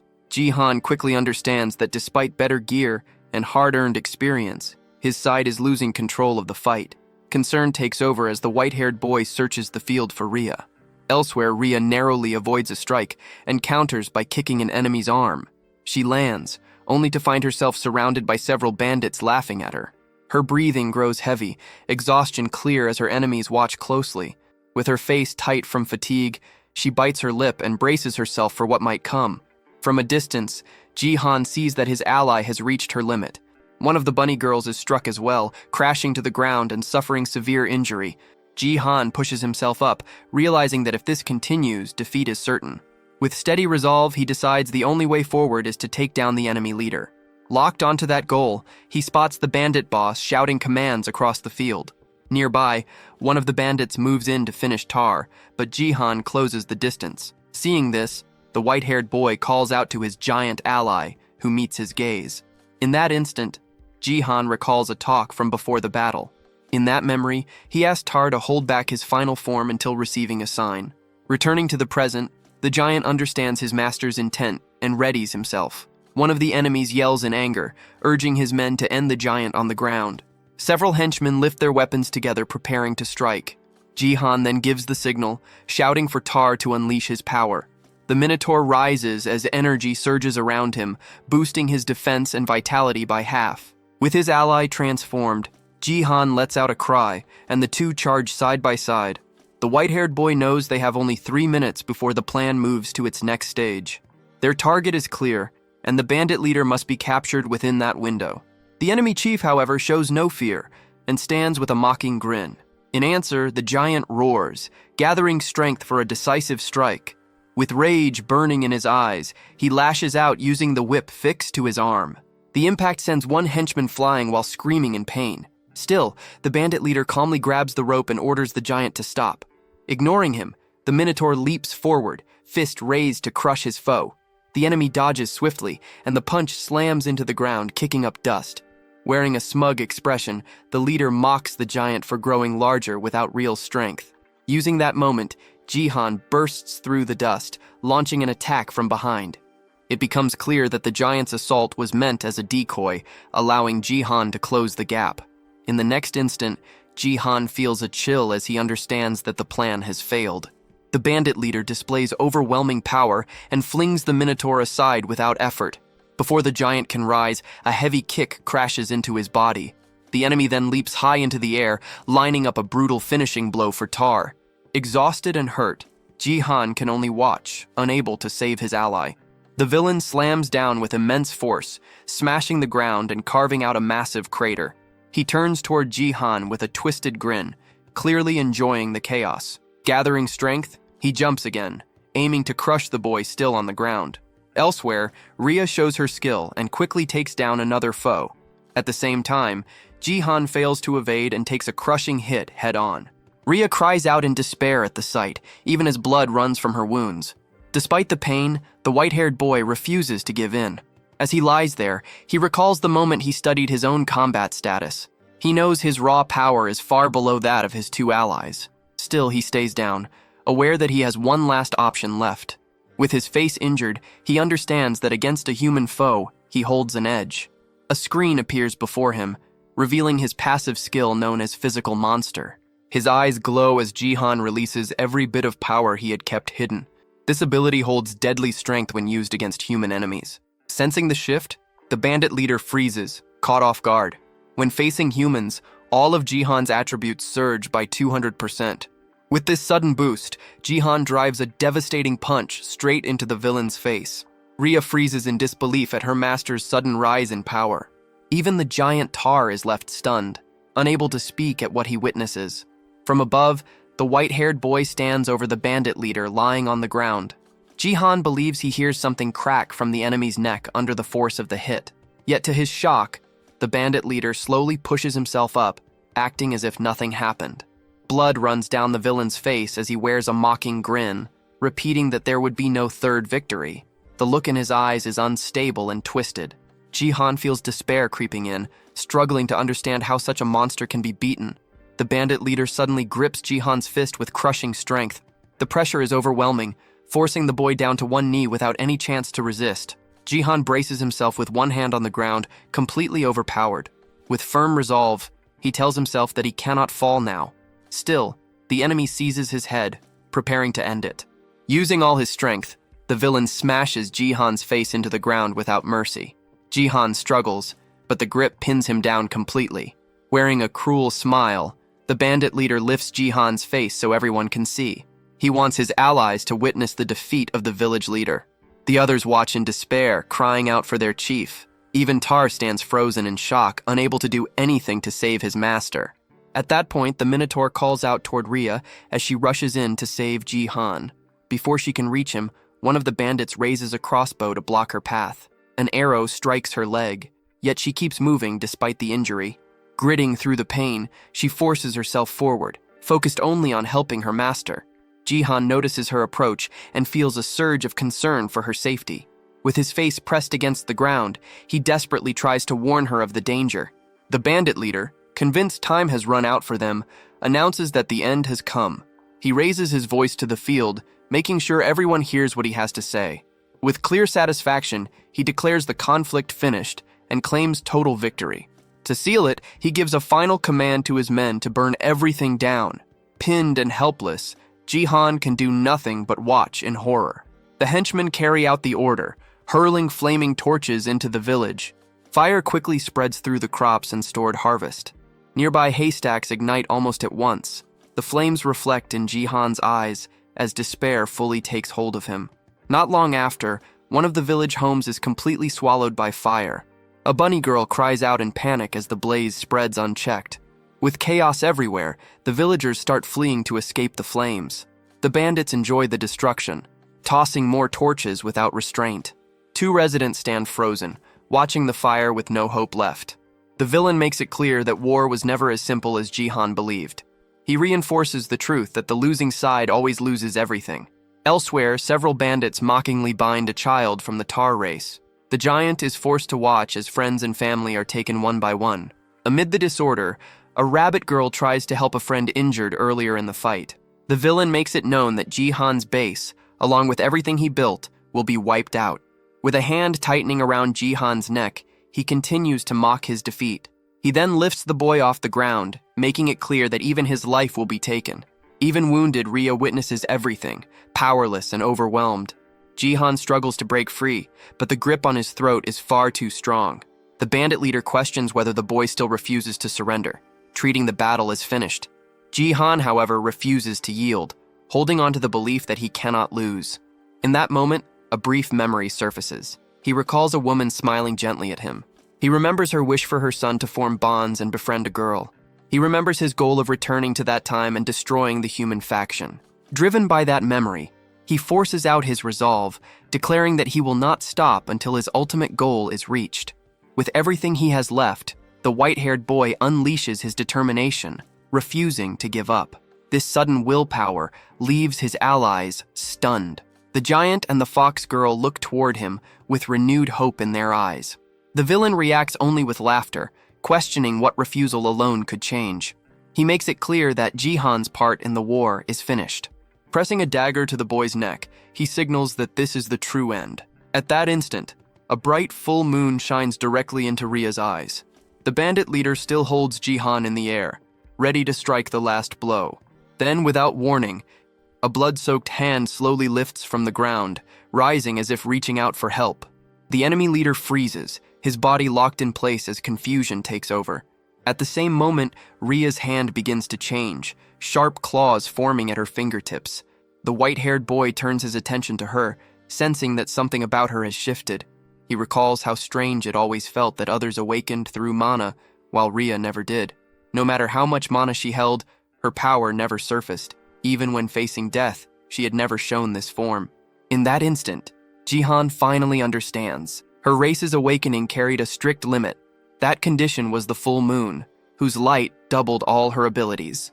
Filled with new strength, the girl faces her master, waiting for his next command. Jihan responds with a calm smile, calling her name as his order. In a flash, Ria lunges forward. The bandit leader cries out in pain as his wounded arm is struck. Jihan follows her movements as she cuts across the battlefield at extreme speed. Enraged by the injury, the bandit boss lashes out at her, labeling her a beast. Ria remains calm, slipping past the attack with ease. Seizing the opening, she moves in close and drives her claws into him, delivering a killing blow. Seeing his older brother fall, the captive stands frozen in shock. With a single strike, Ria sends the bandit leader's body flying aside. Cold-eyed, she turns to the prisoner and shuts him down without mercy. The remaining bandits fall silent as they witness how easily their leader was defeated. With his fall, the buff fades, and their borrowed strength drains away. At the same time, the fires continue to spread, tearing through what remains of the village. Jihan watches the flames, fully aware that the night will bring another shift. A system message appears, warning that monsters gain a 20% boost after nightfall. A confident smile appears on Jihan's face. This was the moment he had been waiting for. As darkness settles, a red aura ignites around all of Jihan's allies. Empowered, the giant finally shatters the chains holding him. One of the bunny girls rises and calls for everyone to fight back with all they have. Fueled by their leader's resolve, the warriors roar in unison, vowing to drive the humans away. Watching the balance turn, the bandits fall into panic, realizing the battle is lost. With a focused expression, Jihan faces his companions and prepares the final command. At his signal, every ally charges toward the remaining enemies. Soon after, the rabbit warriors shout that the humans are fleeing and rush to capture them. As victory becomes clear, Jihan reflects on his mistakes, realizing he had been reckless and too sure of his plan. Even exhausted, one of the bunny girls lifts her arms high, shouting that they finally won. Yet the first battle in this world ends in total ruin. Jihan stares at the aftermath, seeing that more than half the village has burned to ash. Many allies lie dead or badly injured across the ground. Tears streak down his face as guilt weighs on him, knowing he could have done better. At that moment, the fox girl steps closer, making it clear that he does not have to bear everything alone. Ria stays by his side and comforts him, reminding him that everyone's strength works in different ways. She recalls that even when facing a clear disadvantage, he kept fighting with everything he had. Even after losing, the white-haired boy never once thought about abandoning the fight. She finishes by making it clear that he did everything possible within his limits. As she speaks, to show her support, with a gentle smile, she urges him to keep watching over everyone as the village chief. The words from his ally leave the white-haired boy speechless. Without warning, the system displays a notice that the affinity between them has risen to 50. Seeing this, Ria's face turns bright red, caught off guard by the update. Flustered and embarrassed, she quickly offers to help with cleanup and runs off, leaving Jihan confused behind her. In the ruined camp, everyone begins working together to rebuild what was lost. Still, Jihan understands that this is far from the end, and that everything is only beginning. Soon after, a system window announces that the second main mission has been completed. The monster faction population is now a total of 82. As a reward, he is granted the option to receive a random skill and must decide whether to accept it immediately. With steady resolve, Jihan vows not to repeat the same mistakes. He chooses to accept the reward and learns the weapon refinement skill. Several days pass and the village slowly takes shape again through everyone's effort.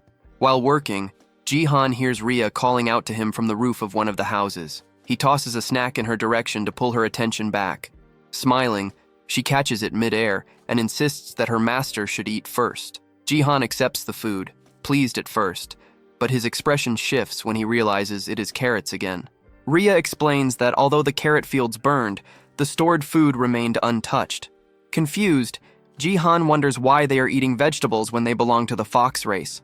With a gloomy look, he concludes that everyone has been forced into vegetarian life. He then changes the topic and checks on her injured leg. Rhea assures him that she can walk again and plans to help with reconstruction as well. Jihan notes just how impressive their vitality and recovery truly are. Because of this, the village is rebuilt at a fast pace, and 2 weeks pass since the battle. During that time, funerals are held for all who lost their lives, excluding those who fled. The 55 captured bandits are brought to trial. Most villagers demand quick revenge for their fallen comrades. However, taking the lives of unarmed captives is not an easy choice. After long arguments and heavy debate, a final decision is reached.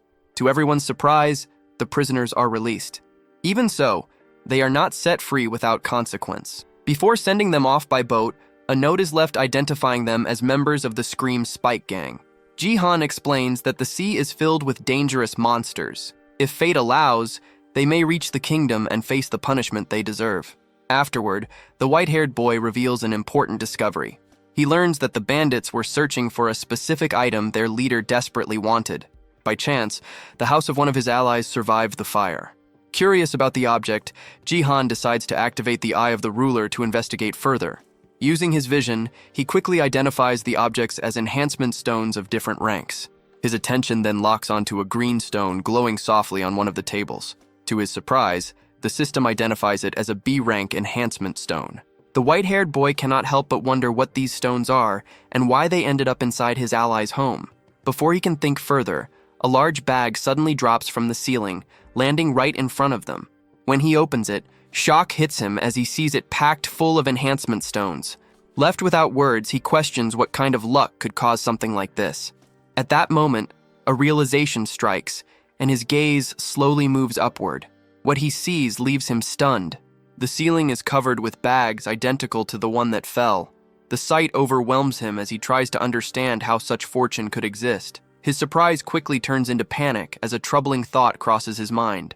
His eyes widen while staring at the ceiling, unable to believe how many bags hang there. Each one is filled with countless shining enhancement stones. Excitement flashes in his eyes as he understands just how valuable this hoard is. Soon after, he learns the reason behind it. Fox beast folk are naturally attracted to shiny objects like these stones. They see them as symbols of good fortune and often hide them inside their homes. The bandits must have known this tradition, which explains why they attacked the village. The truth hits him hard. This hidden treasure was the cause of the destruction. Even after others tried to comfort her, the fox girl Rhea blamed herself. Consumed by guilt, she attempted to throw all the stones into the sea. He rushed in and stopped her, grabbing her arm before she could do it. He makes it clear that she was not at fault. The blame lies with those who desired the stones. His words reach her deeply, and her eyes fill with tears as she looks at him. At that moment, a system message appears, showing her affinity with him jumping to 60. He decides the dangerous treasure must be kept under control. Rhea quietly agrees with that choice. The recent battle and this discovery harden his resolve. He comes to understand an important truth. Looking at their new resources, he knows that everyone must grow far stronger. As the sun sinks toward the horizon, he asks Rhea where the bandits' weapons were stored. Soon, the two of them arrive at the warehouse, ready to put his plan into motion. He prepares to test his newly learned weapon refinement skill using the seized equipment. Holding a dagger in one hand and an enhancement stone in the other, he steels himself. With calm focus, he activates the weapon refinement skill on the blade. A sudden burst of bright red light erupts from the warehouse, visible throughout the village. Moments later, the process ends, and the blue stone in his hand breaks apart. Ria reacts in shock at the shattered stone, but he merely smirks, knowing it worked. A system window confirms a successful enhancement, showing a 70% success rate for C-rank items. He then turns his attention to a B-rank dagger known as Scream Spike. Its success rate is much lower, sitting at 50.5%. Gripping the dagger alongside a green stone, he prepares to enhance it for real. Outside, a rabbit girl carrying carrots notices strange flashes coming from the warehouse. Light continues to spill out, lighting up the entire village. He works through the night without pause, as red flashes keep bursting from the building. One weapon after another is refined, while the glowing light pours endlessly into the darkness. By the next morning, 2 villagers approach the warehouse out of curiosity, wondering what their village chief has been doing inside for so long.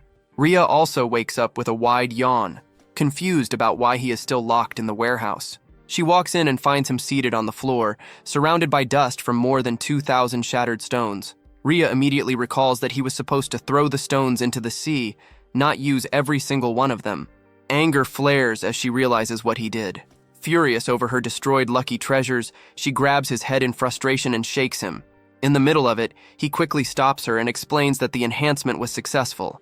Nearby lies a green glowing dagger, its power raised to +10.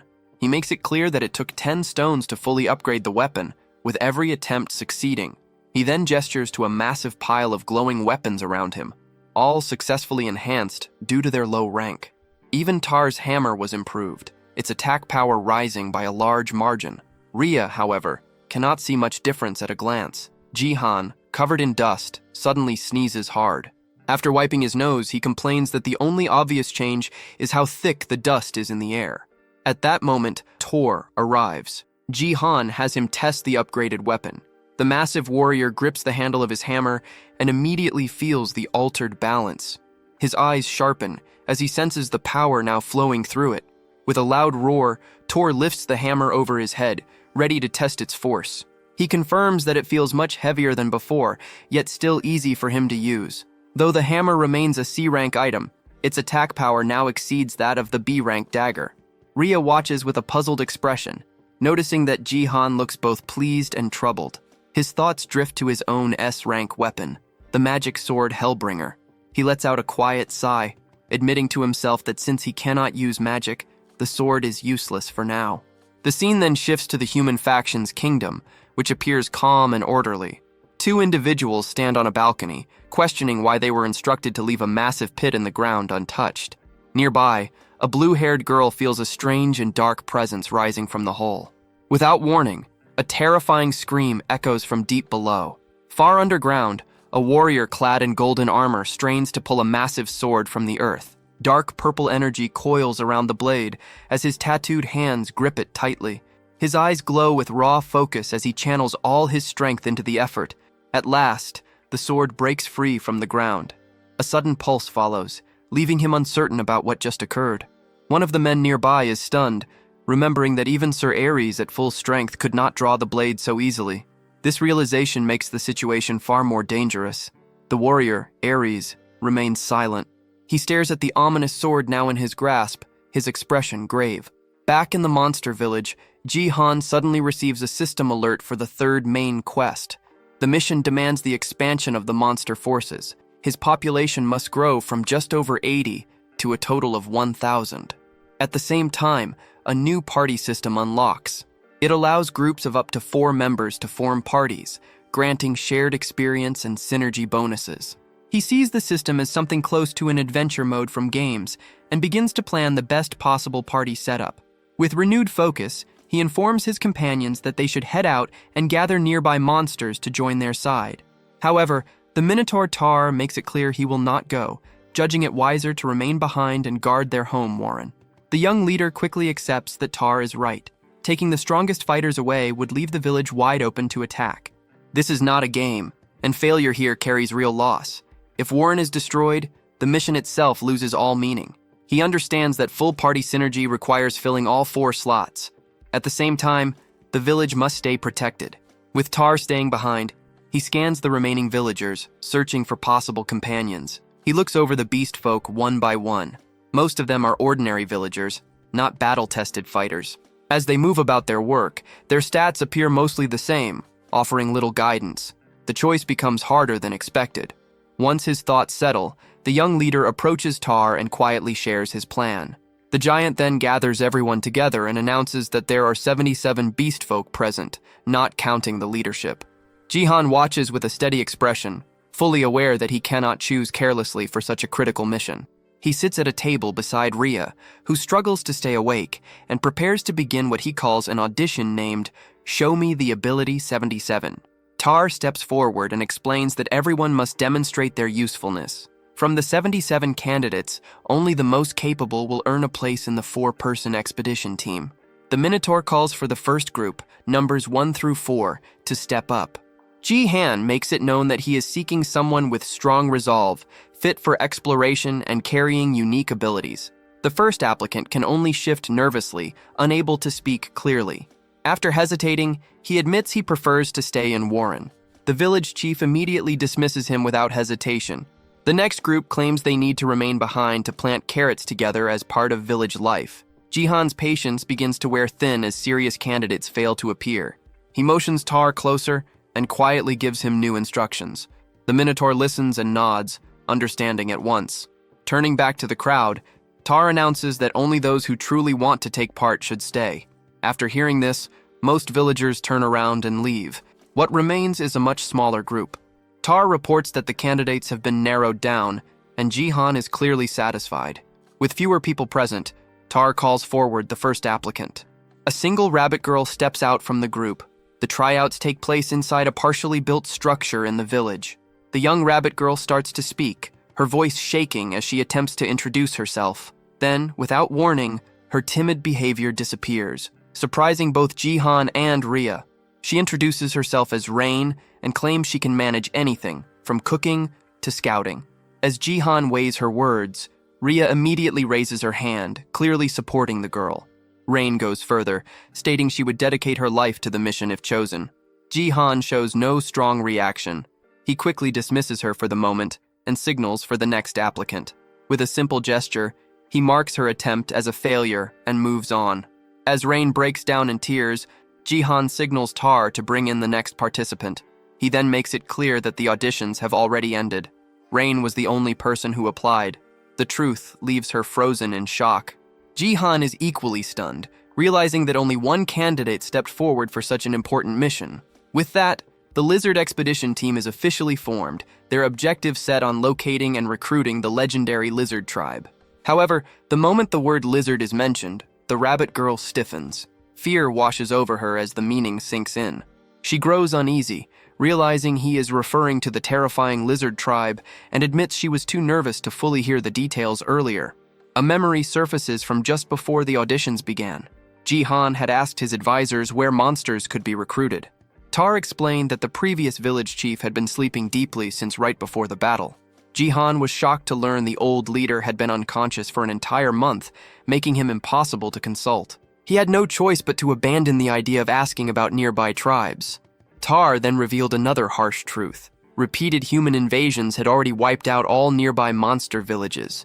Rhea suggested that small refugee settlements might still exist. Jihan immediately understood that such groups would never be enough. She agreed, stating that to face the human faction, only truly powerful monsters would matter. That was when Tar brought up a single remaining option.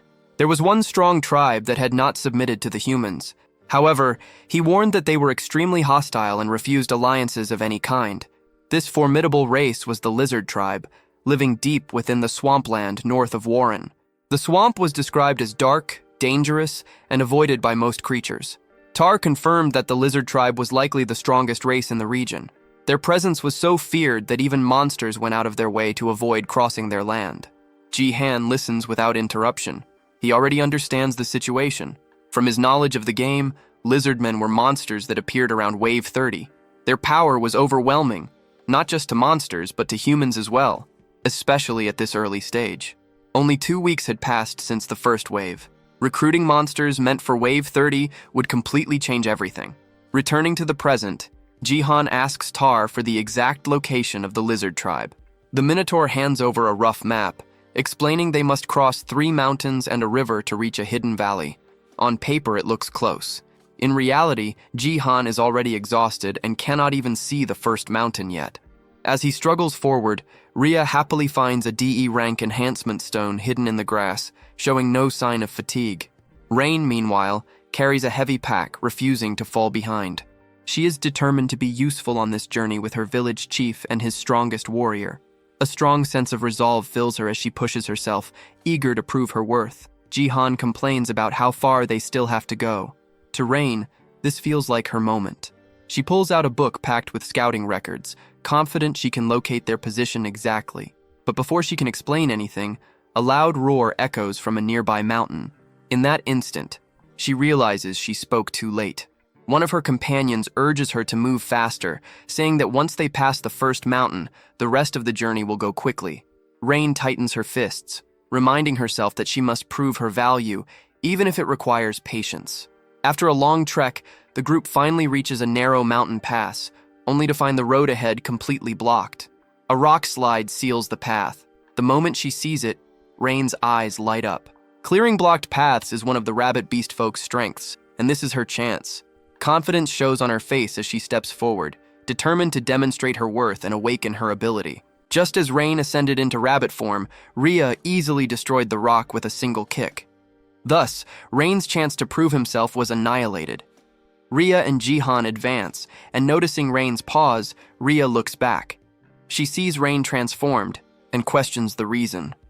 Rain replies that it was an accident. Jihan dismisses the issue and tells her to move on with them. The group proceeds through the newly opened path. As they walk, Rain returns to her normal form and trails behind, feeling discouraged. She starts to think her help might not matter anymore. Suddenly, her long ears twitch. She senses something the others cannot. Rain stops in place and alerts her companions that movement is nearby. Jihan hears nothing at first. Ria explains that Rain has sharp hearing, which is why she was assigned scouting duties. Jihan then recalls seeing her before. As a child, she was always alert, constantly watching her surroundings. A memory flashes through his mind of a younger Rain, bloodied and running through chaos with fierce eyes. He realizes she is the same determined child from back then, grown older but still carrying that same awareness. The sound finally becomes clear. It comes from hundreds of large, clawed feet pounding the ground. The source reveals itself as a massive group of rat-like creatures. With a serious expression, Rain identifies them as the rat tribe. Jihan connects it to the boom rats as they observe the large-scale movement from the cliff. Rain continues watching, puzzled by where such a massive group could be heading. Concern appears on her face as she traces their route. She notes that they are moving toward human lands, far outside rat territory. Looking ahead, she confirms their destination is the human faction's kingdom. Jihan understands at once that if the rat tribe is marching toward the royal palace, something major is unfolding. Rain adds that the movement is abnormal since rat villages are scattered and rarely unite. Ria agrees, noting that such a gathering means something is seriously wrong. With a firm expression, Jihan decides they will follow the rat tribe. He needs to confirm what is happening. As they prepare to move, he calls on his small dragon companion, Rizzledrake, requesting help. Just as Jihan and Ria start to run, Rain stops them. She struggles to keep up because her bag is too heavy. Frustration hits her as she feels like a burden again. Jihan pauses and considers a solution. He reaches toward the oversized bag on the ground and activates his storage ability. In an instant, the bag vanishes. Rain stares in shock, assuming it must be some kind of magic. A system window appears, showing the bag now stored in a large inventory slot. Jihan decides to review the details later. For now, he makes it clear that identifying this monster wave is their highest priority. With the burden removed and the issue resolved, Rain is finally free to move properly. The three of them leap from the cliff, descending after the massive army below. The scene shifts to the human kingdom. A loud bell rings through the city, announcing the coming of war. Panic spreads across the streets as a man runs past, yelling that monsters are swarming once more.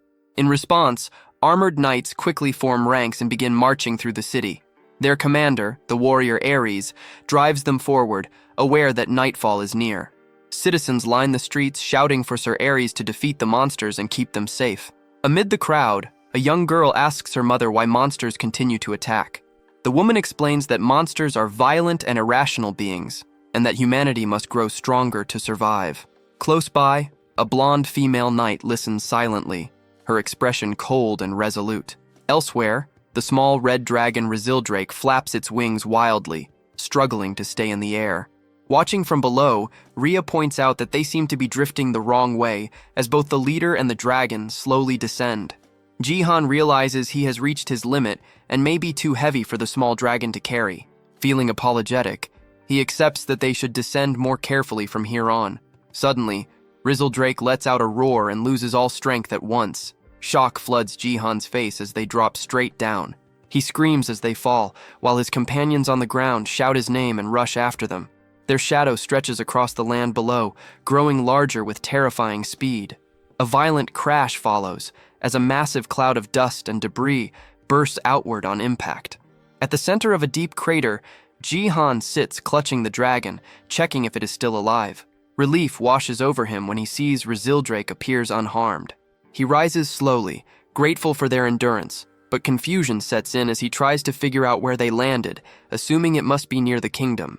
Then his eyes widen in pure horror. Something ahead steals the breath from his lungs.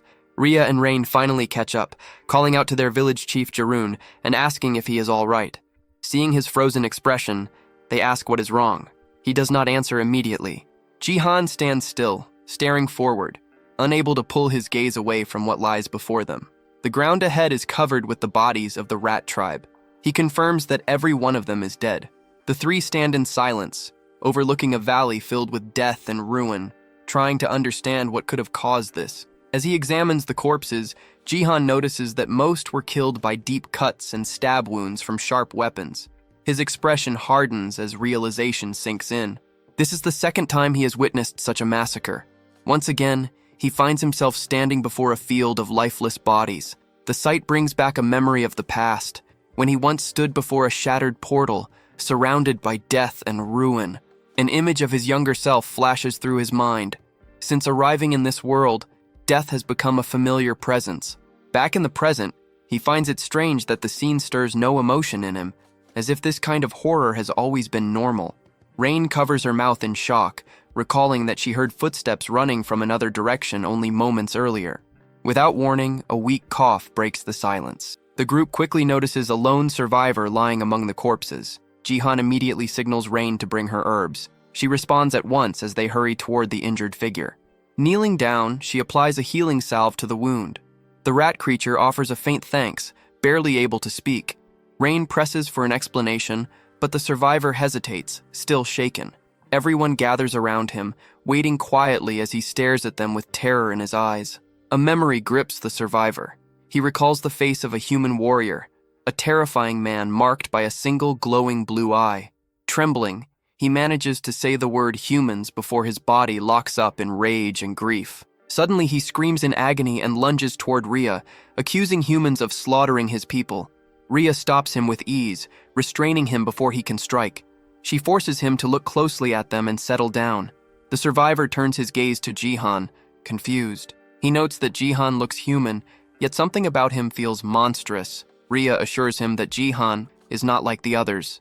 Jihan steps forward and explains that they followed the rat tribe. He asks the survivor to tell them what happened. With a serious look, he waits for the answer.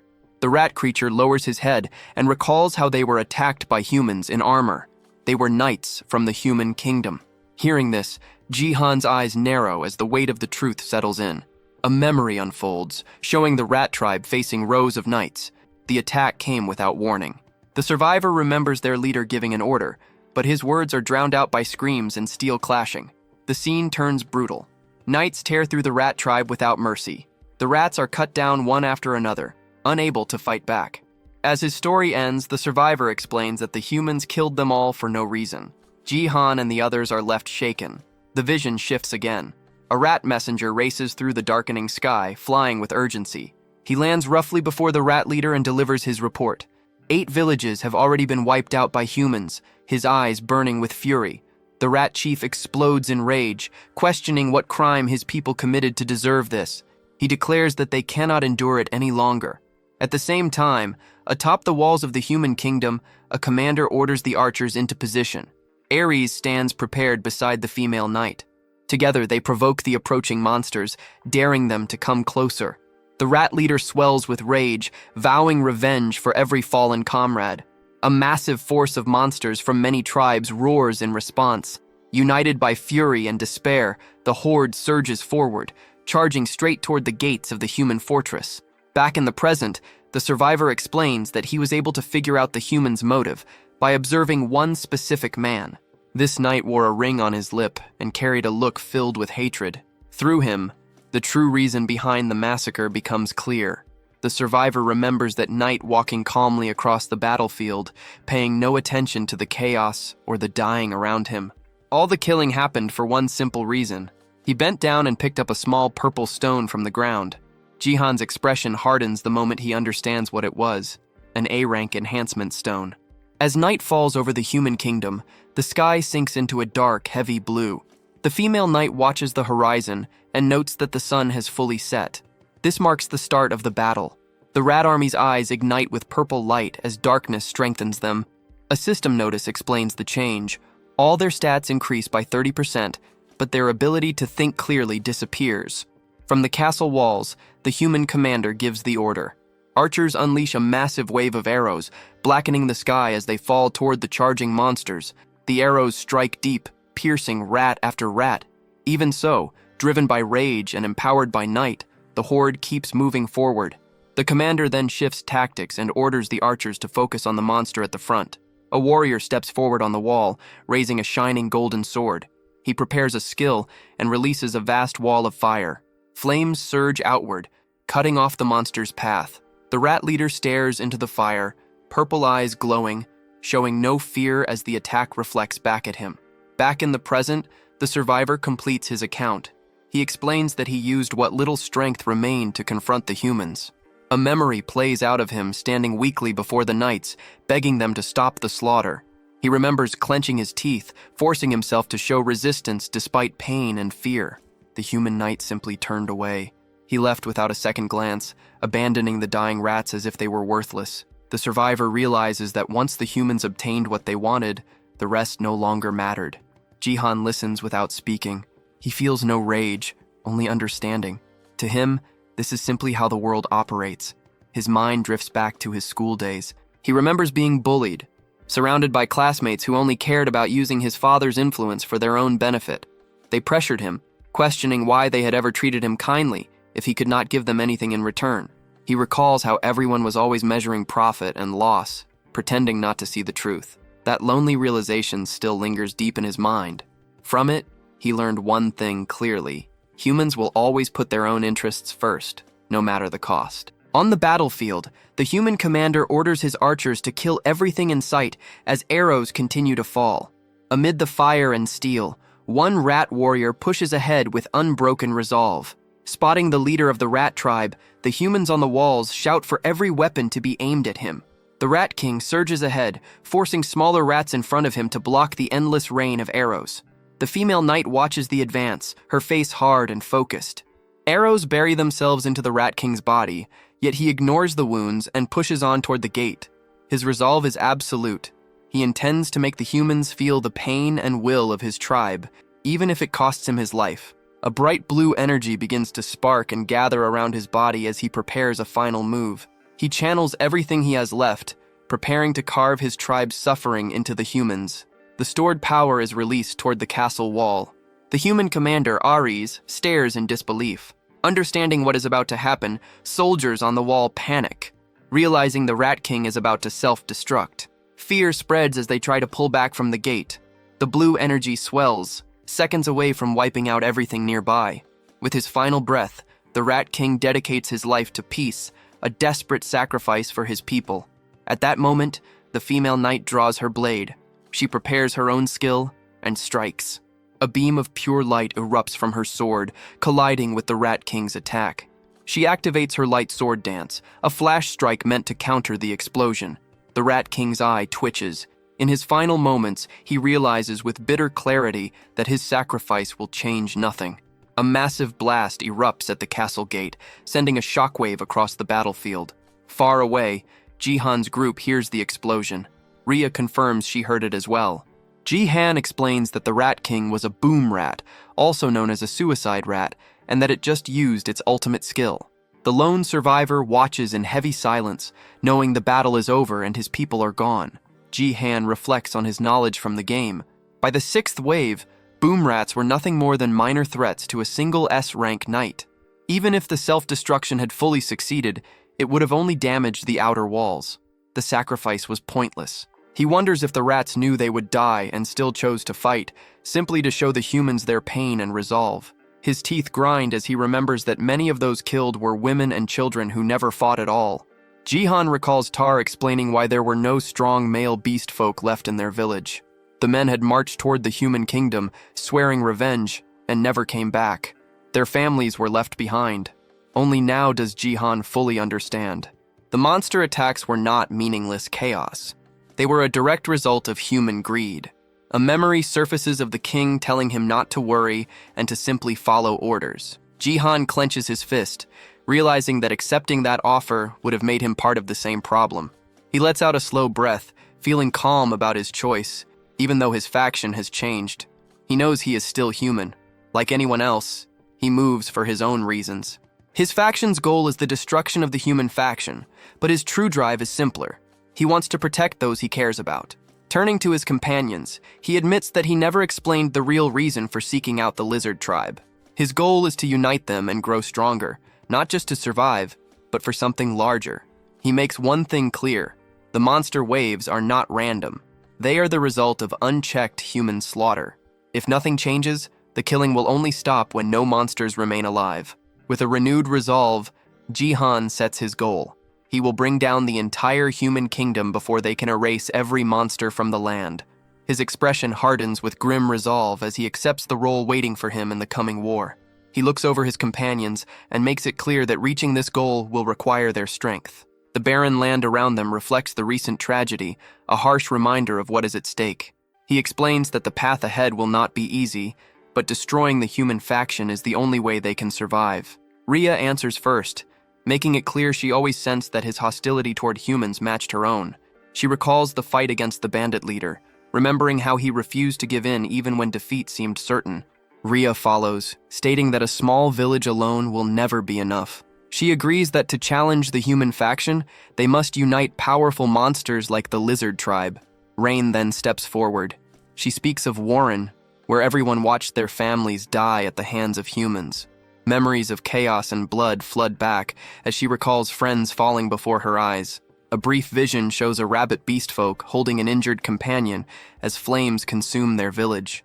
Looking at the dead rat creature nearby, Rain admits they were powerless against the human attacks. Still, she recognizes that he led them to victory against the bandits and protected their home. Rhea moves closer, fixing him with a firm and serious stare. She states that if tearing down the human kingdom is the only way to bring peace, she will follow him without hesitation. Ji-han is caught off guard by her loyalty and deeply moved, quietly calling her name. Rain raises her hand next, eager to offer her support. She announces she will help as well, flexing her arm with forced confidence and a determined smile. She reveals that her parents died shielding her and her brother from humans. With sadness, she adds that her brother has since passed, joining them. Her fists tighten as she admits she once believed it was hopeless, knowing her race was seen as weak and fragile. She recalls the moment he struck down the bandit leader, a scene that filled her with a sense of justice. Seeing him fight back gave her hope, and from that moment she chose to follow him. She lets out a nervous laugh, admitting she may not be very useful, but she is determined to do her best. Ji-han thanks her simply for standing with him. Her eyes brighten with relief and joy. He reflects quietly, understanding that while their reasons differ, their purpose is the same, and that is what truly matters. Turning back to his companions, he declares that they will put an end to the cycle of human massacres and monster retaliation. Rhea watches him with steady resolve, prepared to walk this harsh road beside him. With renewed determination, Ji-han sets their final aim, to break the chain of hatred and bring peace back to the world. Even if their motivations differ, their shared goal binds them together. He reinforces that they must end the endless loop of human slaughter and the monster attacks that follow as Rhea listens, fully aware that their mission is to shatter the cycle of hatred once and for all. He completes his declaration, committing himself to bringing peace back to this world for everyone. At that moment, another voice calls out, stating a wish to stand with them.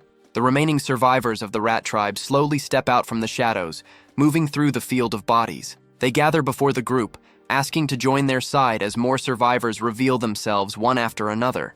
Later, Jihan learns the reason behind their sudden trust.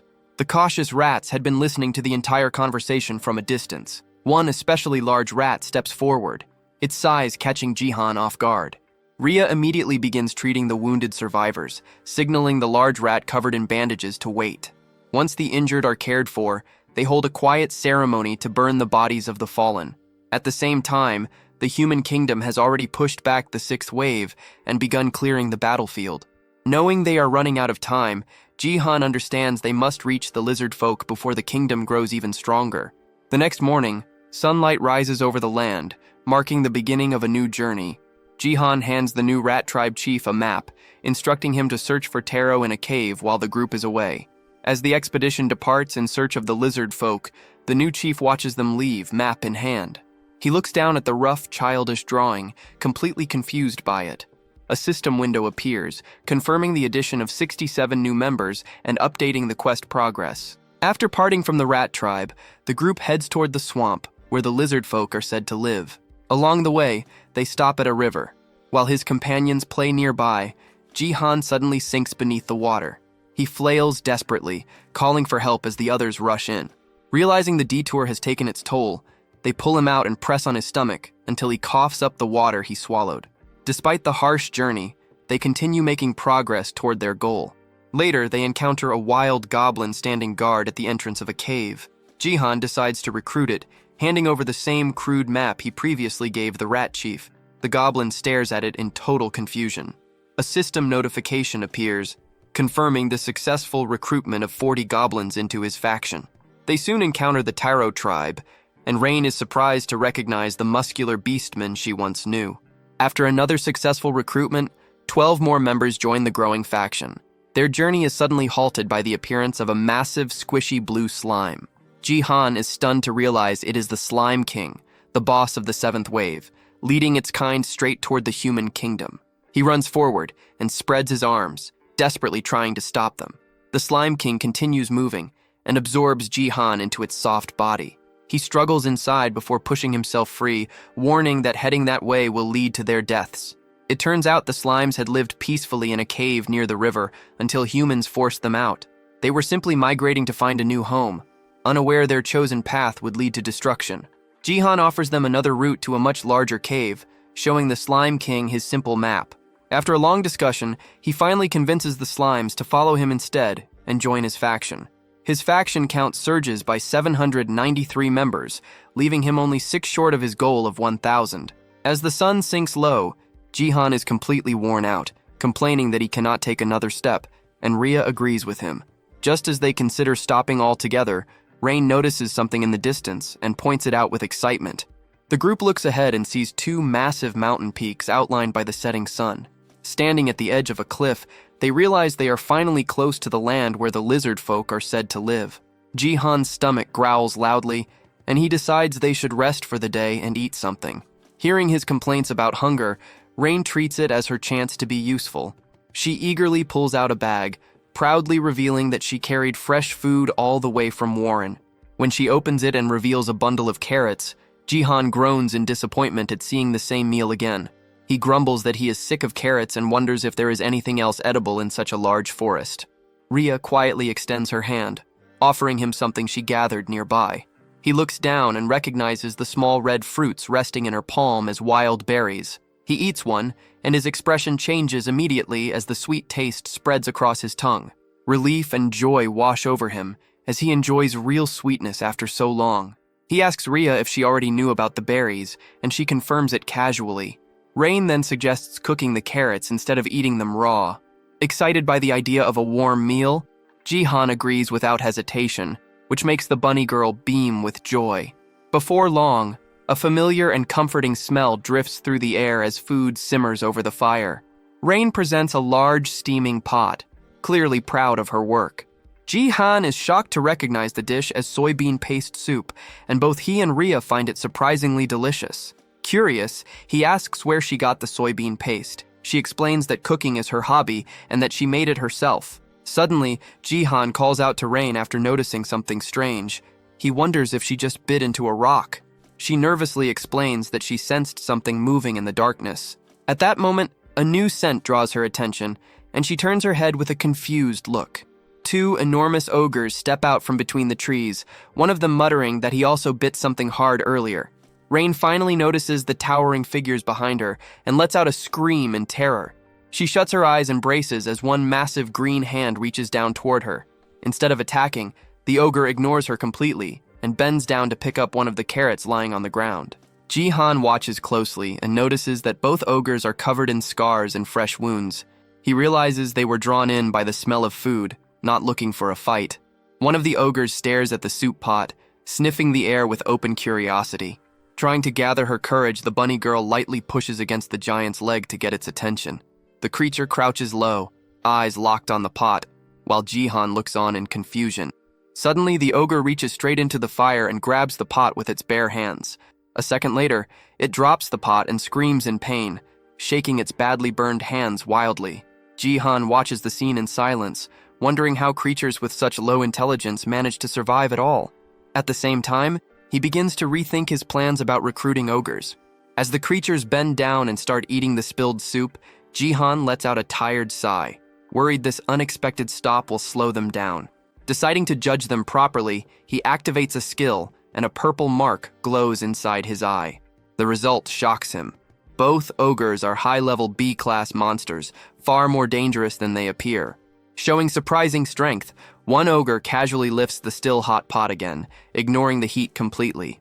Unnoticed by the group, a hooded figure observes everything from within the forest shadows. The ogre's sudden scream startles the watcher, causing the figure to drop a basket filled with apples. Jihan moves to speak, attempting to recruit the ogres into his expanding faction.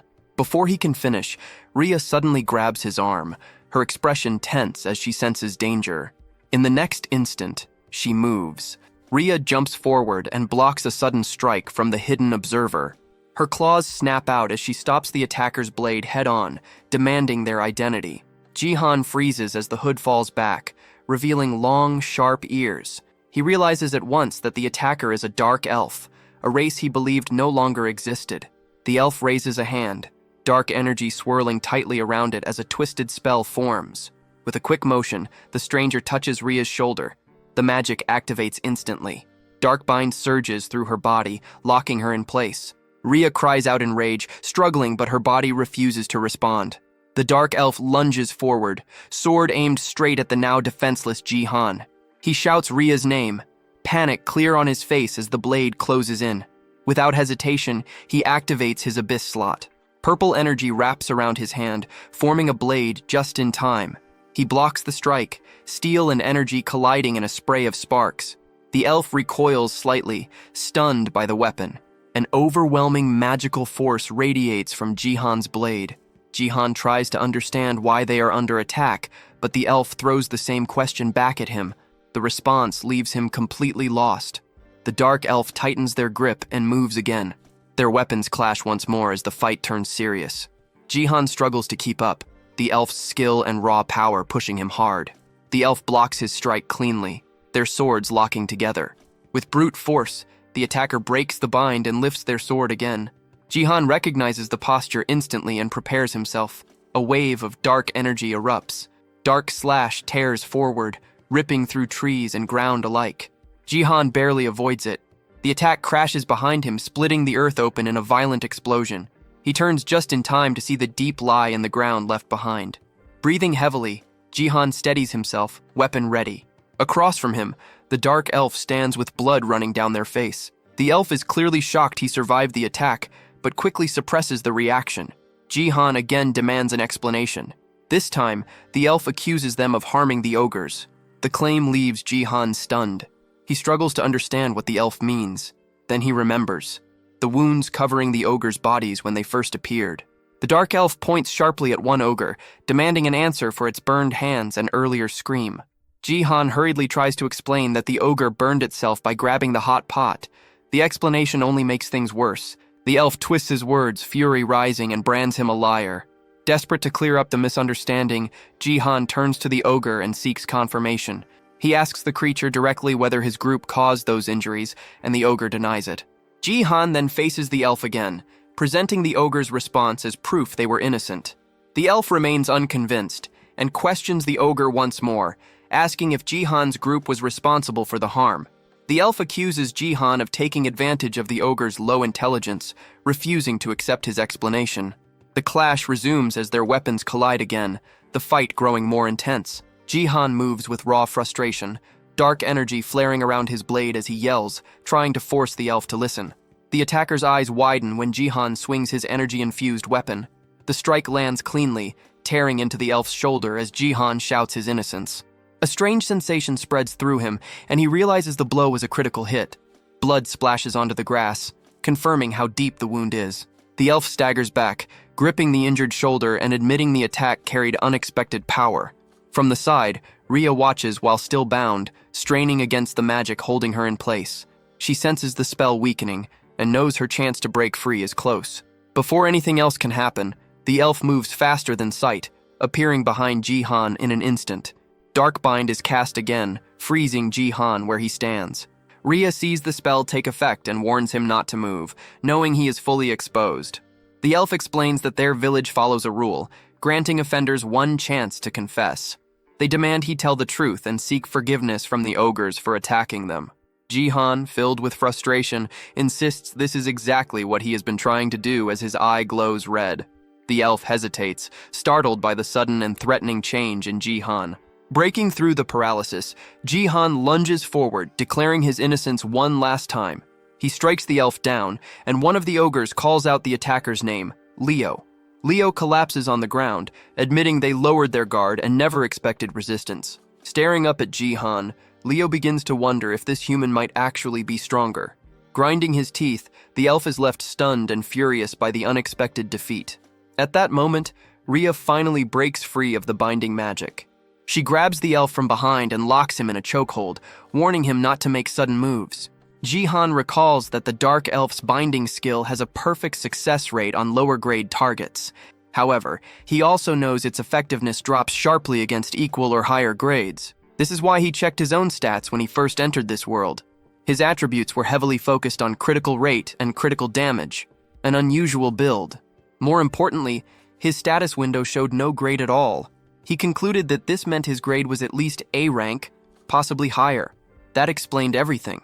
It placed him on the same level as the A-rank elf and clarified why the second binding spell failed. With the immediate danger resolved, Rain looks toward her leader. Rain looks to her leader, asking what they should do next. Rhea keeps her claws firmly pressed against Leo's neck, making sure he cannot move.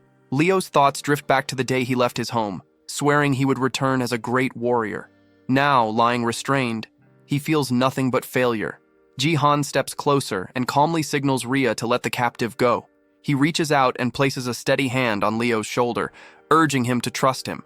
Meeting the elf's gaze, he extends his hand and once again makes it clear that his group did not harm the ogres. He then offers his help, promising to uncover who actually attacked Leo's people. At that moment, a system message appears, showing that their relationship has improved. Suddenly, a voice echoes from the darkness, announcing that it has finally found them. Ji-han turns his head, focusing on the unseen presence. A knight clad in dark armor steps out from the forest, his blue eyes glowing coldly. With a cruel expression, the man mocks the ogres and warns that escape is pointless. Ji-han's eyes widen in instant recognition as he notices the silver ring pierce through the man's lip. A silver ring caught the light, and the sight froze him for a brief second. Ji-hoon's thoughts spun as he recalled the man ahead, a knight with a silver ring set into his lip. It had all started over a small purple stone, yet that same knight was feared across the kingdom. He was the one who had wiped out the rat tribe.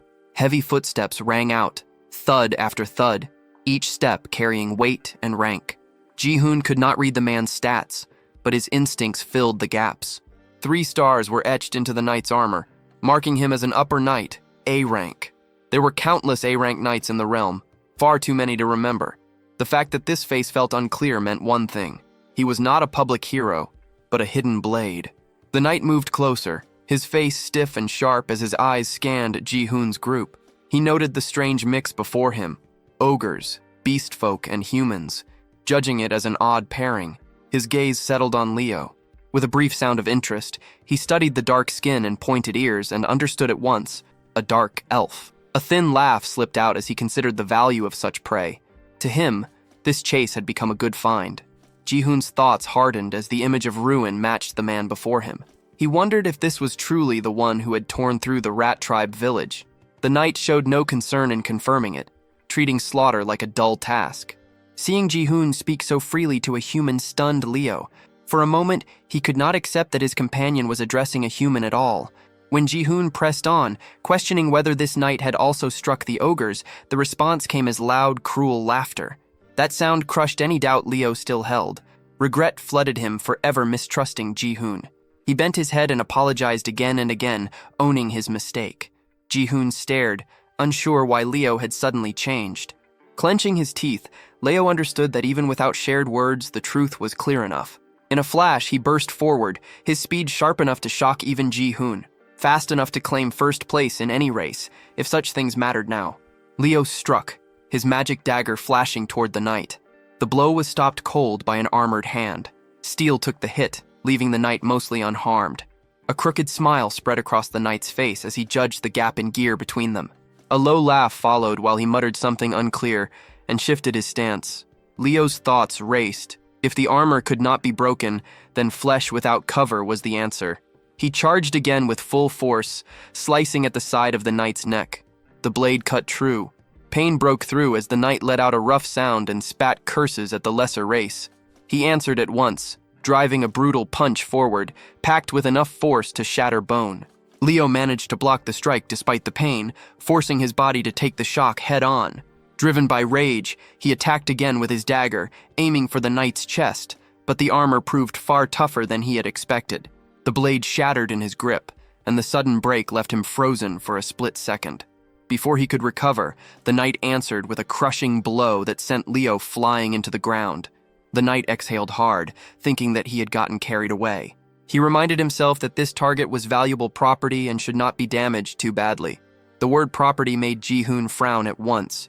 Leo's body shook as he tried to stand, gathering every bit of strength he had left. The knight stopped him by pressing a boot down on his leg, pinning him in place. With a cold smile, the idea was repeated in his mind. Leo was merchandise. The knight then looked at Ji-hoon and the others, judging them the same way, only cheaper. He did not care why they were here, but if they belonged to the kingdom, they should already know how popular monster shows had become. The term monster show echoed in Ji-hoon's thoughts, leaving him confused. The knight looked down on him, treating him as an ignorant human who did not even know such things existed. Then understanding hit him. The knight's eyes widened as he finally recognized Ji-hoon. His mood shifted at once, turning sharp and excited as he laughed, now recalling who stood before him. It was the so-called legendary knight. The hunt had turned far better than expected. Rare ogres, a young dark elf, and even a human tritar with a royal bounty tied to his name. Filled with pride, the knight decided that he would personally take them all back to the kingdom. Without delay, he charged straight at Ji-hoon, aiming to end it quickly. Ji-hoon tightened his grip on his sword and prepared himself. As the knight closed the distance, Ji-hoon struck first, but the attack was stopped by a bare hand. The knight noted with interest that the sword itself looked valuable too. Ji-hoon questioned whether all of this was truly ordered by the king.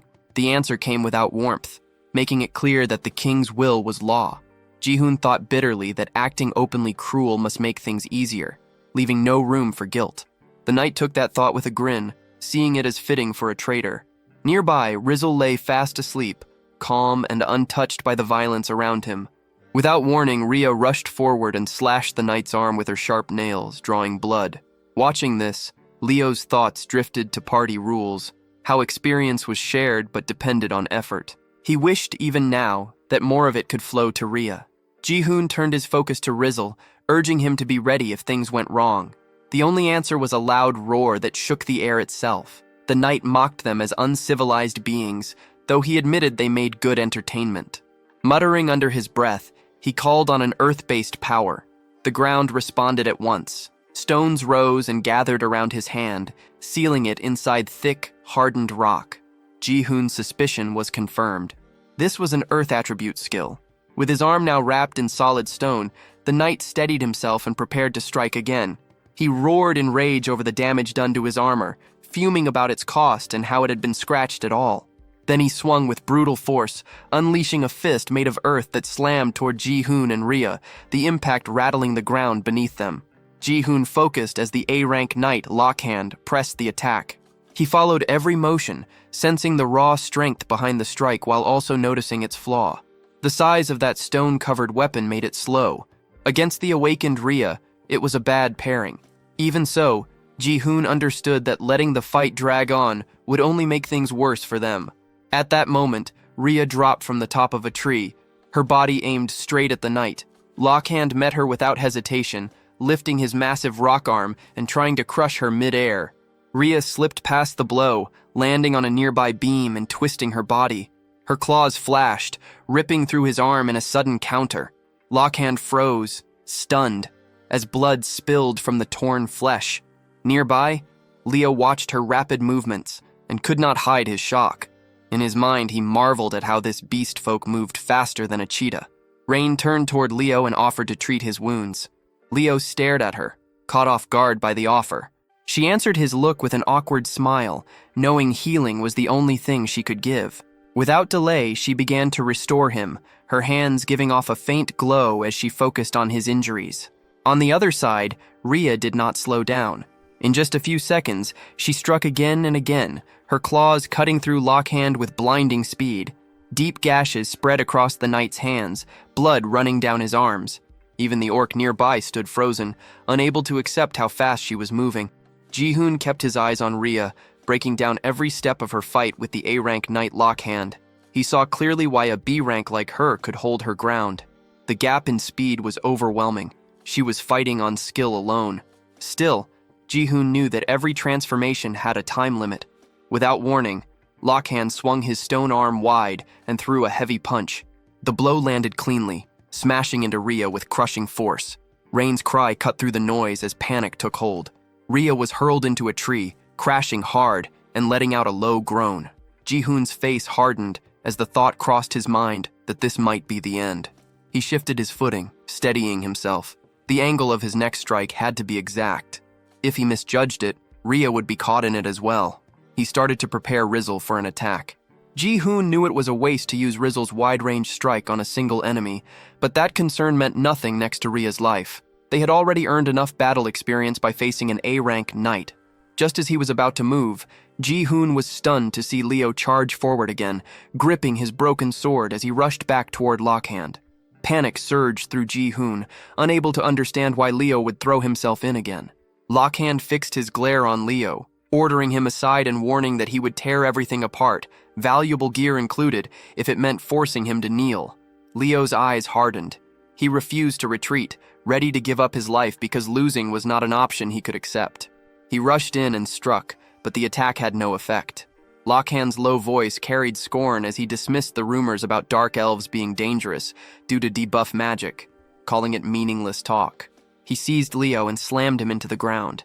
His cruelty showed as he noted that Leo's poor intellect was helping calm his own anger. Leo was told not to fear for his life, since it still held value, but beasts that failed to know their place had to be beaten. Watching from afar, Ji-hoon questioned why the knight went this far. The answer came without warmth. Lockhand believed he was being merciful, but Leo was too ignorant to grasp it. In his view, Leo was not at fault. He was simply born into a savage, lesser race that howled instead of speaking. Leo clenched his teeth as memories flooded back. In his childhood, his strength had always been lacking. His father had tried to comfort him, telling him not to worry, promising that his magic would grow with time. Yet as the years passed, nothing changed. Whispers followed him everywhere, saying the chief's son had less magic than a child. People questioned how someone like him could be the heir of the tribe. Unable to endure the shame, Leo had left his home. As he walked away, he swore he would return stronger and walk the same path as his father. Back in the present, regret shook him. Thoughts of his father filled his mind, and he apologized in silence, crushed by the feeling that he had failed. Ji-hoon called out to him and threw his sword in his direction, urging him to take it. Leo caught the blade, and the moment his hand closed around the hilt, a massive flow of energy surged through him. Power flooded his body, and he realized that magic was pouring out of him without restraint. With that level of magic flowing through him, he was finally able to fight back. Leo rushed in, swinging the sword and driving it straight into Lockhand's chest. The knight did not move, not even a scratch appearing. Lockhand burst into loud laughter, treating the attack as nothing more than a joke. Ji-hoon watched Leo closely, breaking down the motion of the strike, noting the diagonal path from the upper right down to the lower left. Then Leo let out a roar as the sword released an even greater surge of power. Energy poured out without restraint. He attacked again, using everything left in his body. Light exploded from the blade, spreading through the forest and lighting up everything around them. The force behind it stunned everyone who witnessed it. Lockhand was hit head-on and hurled far away as the ground split apart beneath him. His armor, clothes, and all his gear shattered and were wiped out completely. Ji-hoon stared, stunned, realizing that Leo's strength was several times greater than before. Leo looked down at his own hands, unable to accept that he had released such power. His strength ran out at once, and he dropped to the ground, eyes fixed on the sword, as he wondered what kind of weapon it really was. Ji-hoon immediately turned his attention to Rain, urging her to treat Leo and Rhea at once. Rain answered without delay, her resolve clear as she moved to help. Not far away, Lockhand lay on the ground, barely alive, yet still able to curse, raging that such lesser races dared to stand against him. Ji-hoon stepped forward and threw his sword toward the fallen knight, forcing his focus away from empty insults and toward a different kind of talk. Ji-hoon's gaze sharpened as he showed calm interest in the kingdom itself. He pressed the blade tight against Lockhand's neck, making the threat clear without words. From that moment on, any lie or refusal would carry a price. Ji-hoon began questioning him at once, first demanding to know the number of soldiers in the kingdom. Lockhand answered that when archers and foot soldiers were counted together, the total exceeded 3,000. Ji-hoon followed up by asking about soldiers like Lockhand who operated outside the royal palace. Lockhand admitted he did not know how many subjugation forces existed. Ji-hoon pressed further, questioning what those forces were meant to do. Lockhand's eyes darkened as old memories surfaced. The scene shifted to the past, to a moment when he had been summoned by the ruler himself. Back then, he had stood before the king, addressed as Senior Knight Lockhand of the Royal Guard Oth Division. Lockhand had answered the summons with respect, and the ruler had stated the need for stronger arms. He had been ordered to wipe out everything surrounding the kingdom and recover whatever was required. The scene returned to the present as Lockhand continued explaining to Ji-hoon. The subjugation forces were roaming in search of enhancement stones to strengthen weapons in caves rich in iron ore, which was used to reinforce the city walls. Ji-hoon reflected that his question might have been too simple. From what he knew of knight defense systems, expeditions existed for gathering items like enhancement stones and grade stones.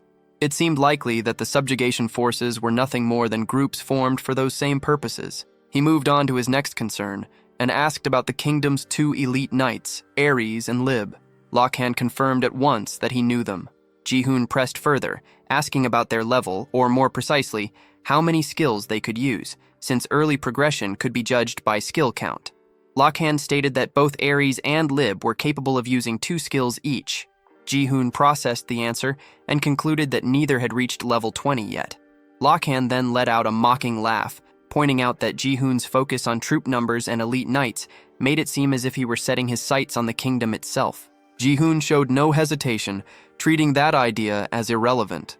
Lockhand laughed even harder, ridiculing the thought that such limited information could be enough. He scoffed that breaking through walls guarded by elite knights would never be easy. Then he dropped a detail Ji-hoon had missed. There were not only 2 elite knights. Ji-hoon froze, instantly understanding the weight of that statement. He recalled how, in knight defense, the maximum number of elite knights allowed before the game ended was 7. Choosing which S-rank knight to summon during the first wave often decided whether the run would succeed. He remembered the structure clearly, the steady climb from wave 1 up to wave 15. Yet now, in this early stage, barely past wave 6, the kingdom already possessed more than 2 elite knights. Lockhand revealed their names with calm certainty. Artillerist Akur and Fanatic Archeon. That made 4 elite knights already known. Ji-hoon found himself unable to speak, his thoughts racing as the gap between the game and reality became clear. Unlike a game, this world did not reset. Soldiers could be wounded for real, and walls could truly be broken. Repairing defenses and healing the injured would demand vast time and effort, far beyond simple numbers on a screen. And yet, The reason wars could happen so often became painfully clear in Ji-hoon's mind. The scene shifted to the aftermath of Akor's healing. She was shown restoring everything around her, fixing shattered ground and broken structures with exact control. Her power returned all damage to its original state, radiant energy spreading across the battlefield. Ji-hoon watched in shock as the truth settled in. It was because of the healing artillerist Akor. His thoughts raced further as he accepted that even the sage Archeon existed in this world. There were already 4 S-rank knights, and the fear grew that there might be more.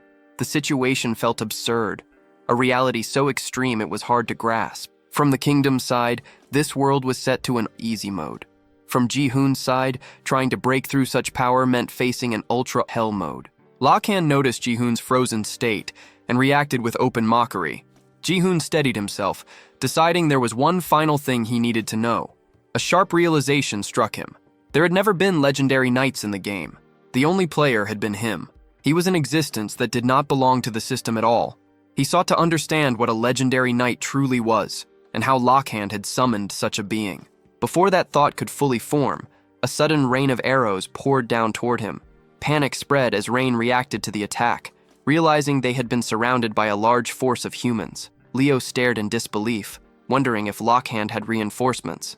From the forest emerged the Royal Guard Oath Division. Their armor gleamed as they raised their weapons, all aimed at Ji-hoon. They ordered him away from Sir Lakhan. Despite his burned and broken state, Lakhan formed a cruel smile and activated his skill. Stone Earth regeneration took effect, his body slowly repairing itself. He reaffirmed himself as a knight of the Great Kingdom, making it clear he would not give up information easily. Anyone who learned the kingdom's secrets would die there, and Ji-hoon's corpse would be personally delivered back. Ji-hoon remained calm. He already knew about the kingdom's movements through the Rat Tribe. Around 100 soldiers had attacked their village. If their commander failed to return soon, those same soldiers would head this way searching for him. Ji-hoon had been waiting for that outcome as well. Lakhan reacted with anger, dismissing it as a lie. Ji-hoon continued without emotion, pointing out that if Lakhan truly was their commander, then every one of those soldiers was weaker than him. Lakhan demanded how Ji-hoon could be so sure. Ji-hoon answered with nothing more than a confident smirk, knowing the reason was simple. It was all based on experience. Lakhan's face twisted in disbelief as the meaning of the word experience sank in. Without giving him another second, Ji-hoon turned his focus to Roselle, signaling that it was time to move. The creature answered with a deep roar as Roselle Drac fully awakened its strength. Lakhan reacted with mocking laughter, dismissing the idea that such a small monster could pose any threat. Ji-hoon pushed Roselle forward, ordering it to seize them all. Roselle opened its jaws wide and released its dragon breath. Fire burst out in a violent wave, swallowing the Royal Guards whole. A system window appeared at once, flashing new alerts. Party synergy effect activated. Magic-type monsters' attack power increased by 20%. Even while burning, Lakhan showed disbelief, unable to accept what was happening. Rain, Leo, Rhea, and the orcs stood frozen, eyes wide, watching Roselle's overwhelming power erase everything in its path. After a short while, the flames died down. Roselle's strength drained away as exhaustion set in. Another system notice appeared. Mana depletion penalty. Fatigue increased. Ji-hoon walked up to the worn-out creature and patted its head in approval. Roselle managed a weak smile, breathing hard but clearly satisfied. Ji-hoon's thoughts turned inward as he reviewed the fight. His level had risen at a shocking pace. Still, the total experience felt lower than expected for the number of enemies defeated. He guessed most of them had been low-ranked knights. Even so, he judged the result as a solid gain. As he looked around, something unsettling caught his eye. The burned royal guards began to change. Their bodies hardened, turning stiff and clear until they became crystal stones. Ji-hoon picked one up and studied it closely. He noted that enhancement stones did not break, even under a dragon's breath. With that confirmed, he ordered everyone to collect the spoils. Rhea and Rain agreed at once and rushed off to gather everything they could find. While they worked, Ji-hoon opened the system window and checked the stats of Roselle, Rhea, and Rain. He confirmed that experience within a party was shared, but divided based on contribution. Rain, who had only healed during the fight, had still gained 17 levels. Rhea and Roselle, who fought directly, had risen by 10 and 7 levels. From this, Ji-hoon concluded that rank played a role in experience gain.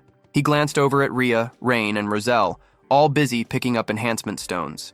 Even with the unclear balance of experience sharing, he felt relieved. Roselle had reached level 10. Its MP had increased sharply, and a new skill had appeared. Ji-hoon froze when he recognized it. It was a skill he never expected Roselle to have. The focus shifted back to Ji-hoon. His thoughts turned to Leo, and he felt that something between them was still unresolved. The internal counter in his view read 64%. He questioned why Leo had fought with such desperation, even putting his own life at risk to protect the ogres and shield Rhea. Leo stayed silent, weighed down by regret. Inside, he apologized to Ji-hoon for everything that had happened. He decided to escort the lost ogres to the sea, and then leave on his own. As he walked, weakness lingered in his body. He remembered the promise he had once made, that he would return stronger and follow his father's path. No matter how hard he trained, his magic power had never grown. Yet through the recent battle, he felt that he had finally found a possible way forward. As Leo prepared to depart, Ji-hoon observed him closely. He noted that Leo's magic power was abnormally low, barely 1/10 of what a normal dark elf possessed, perhaps even less. Ji-hoon understood that 2 restraints and a single slash were enough to drain Leo completely. Leo was taken aback, wondering how Ji-hoon could know such details when he was not even a dark elf. Ji-hoon explained it inwardly as a special ability unique to himself. Leo accepted the explanation more easily than expected, though embarrassment crept in, as if his weakness had been fully exposed. Ji-hoon then brought up the moment when Leo had gripped the sword and felt his magic surge. He reasoned that the blade was no ordinary weapon, but a magic sword capable of supplying magic power and boosting magical attacks. Leo understood at once that it was a rare magical weapon, and admitted he had never seen one of such quality. Ji-hoon chose to give the sword to Leo. Leo questioned the intent, and Ji-hoon's purpose was clear. He wanted Leo to wield it and fight at his side. Leo recalled that dark elves did not normally join forces with other races. Still, Ji-hoon pressed the point that Leo wished to grow stronger. Ji-hoon understood Leo's condition well. His magic power was lacking, but his physical ability was far beyond that of other dark elves. The real weaknesses were his low magic reserves and poor magic attack strength. Leo reluctantly admitted that this judgment was correct. Among dark elves, those with weak magic were treated as worthless. That was the reason Leo had been traveling in search of a way to increase his magic power. Ji-hoon then took an enhancement stone and rubbed it against the sword, confident that the issue could be fixed. He believed Leo's physical talent was unmatched among his kind and offered to help him build the magic power he lacked. Ji-hoon was capable of continuously increasing the weapon's magical output. He pulled out a B-rank enhancement stone and began the enhancement process. Leo watched in disbelief as the attempt failed.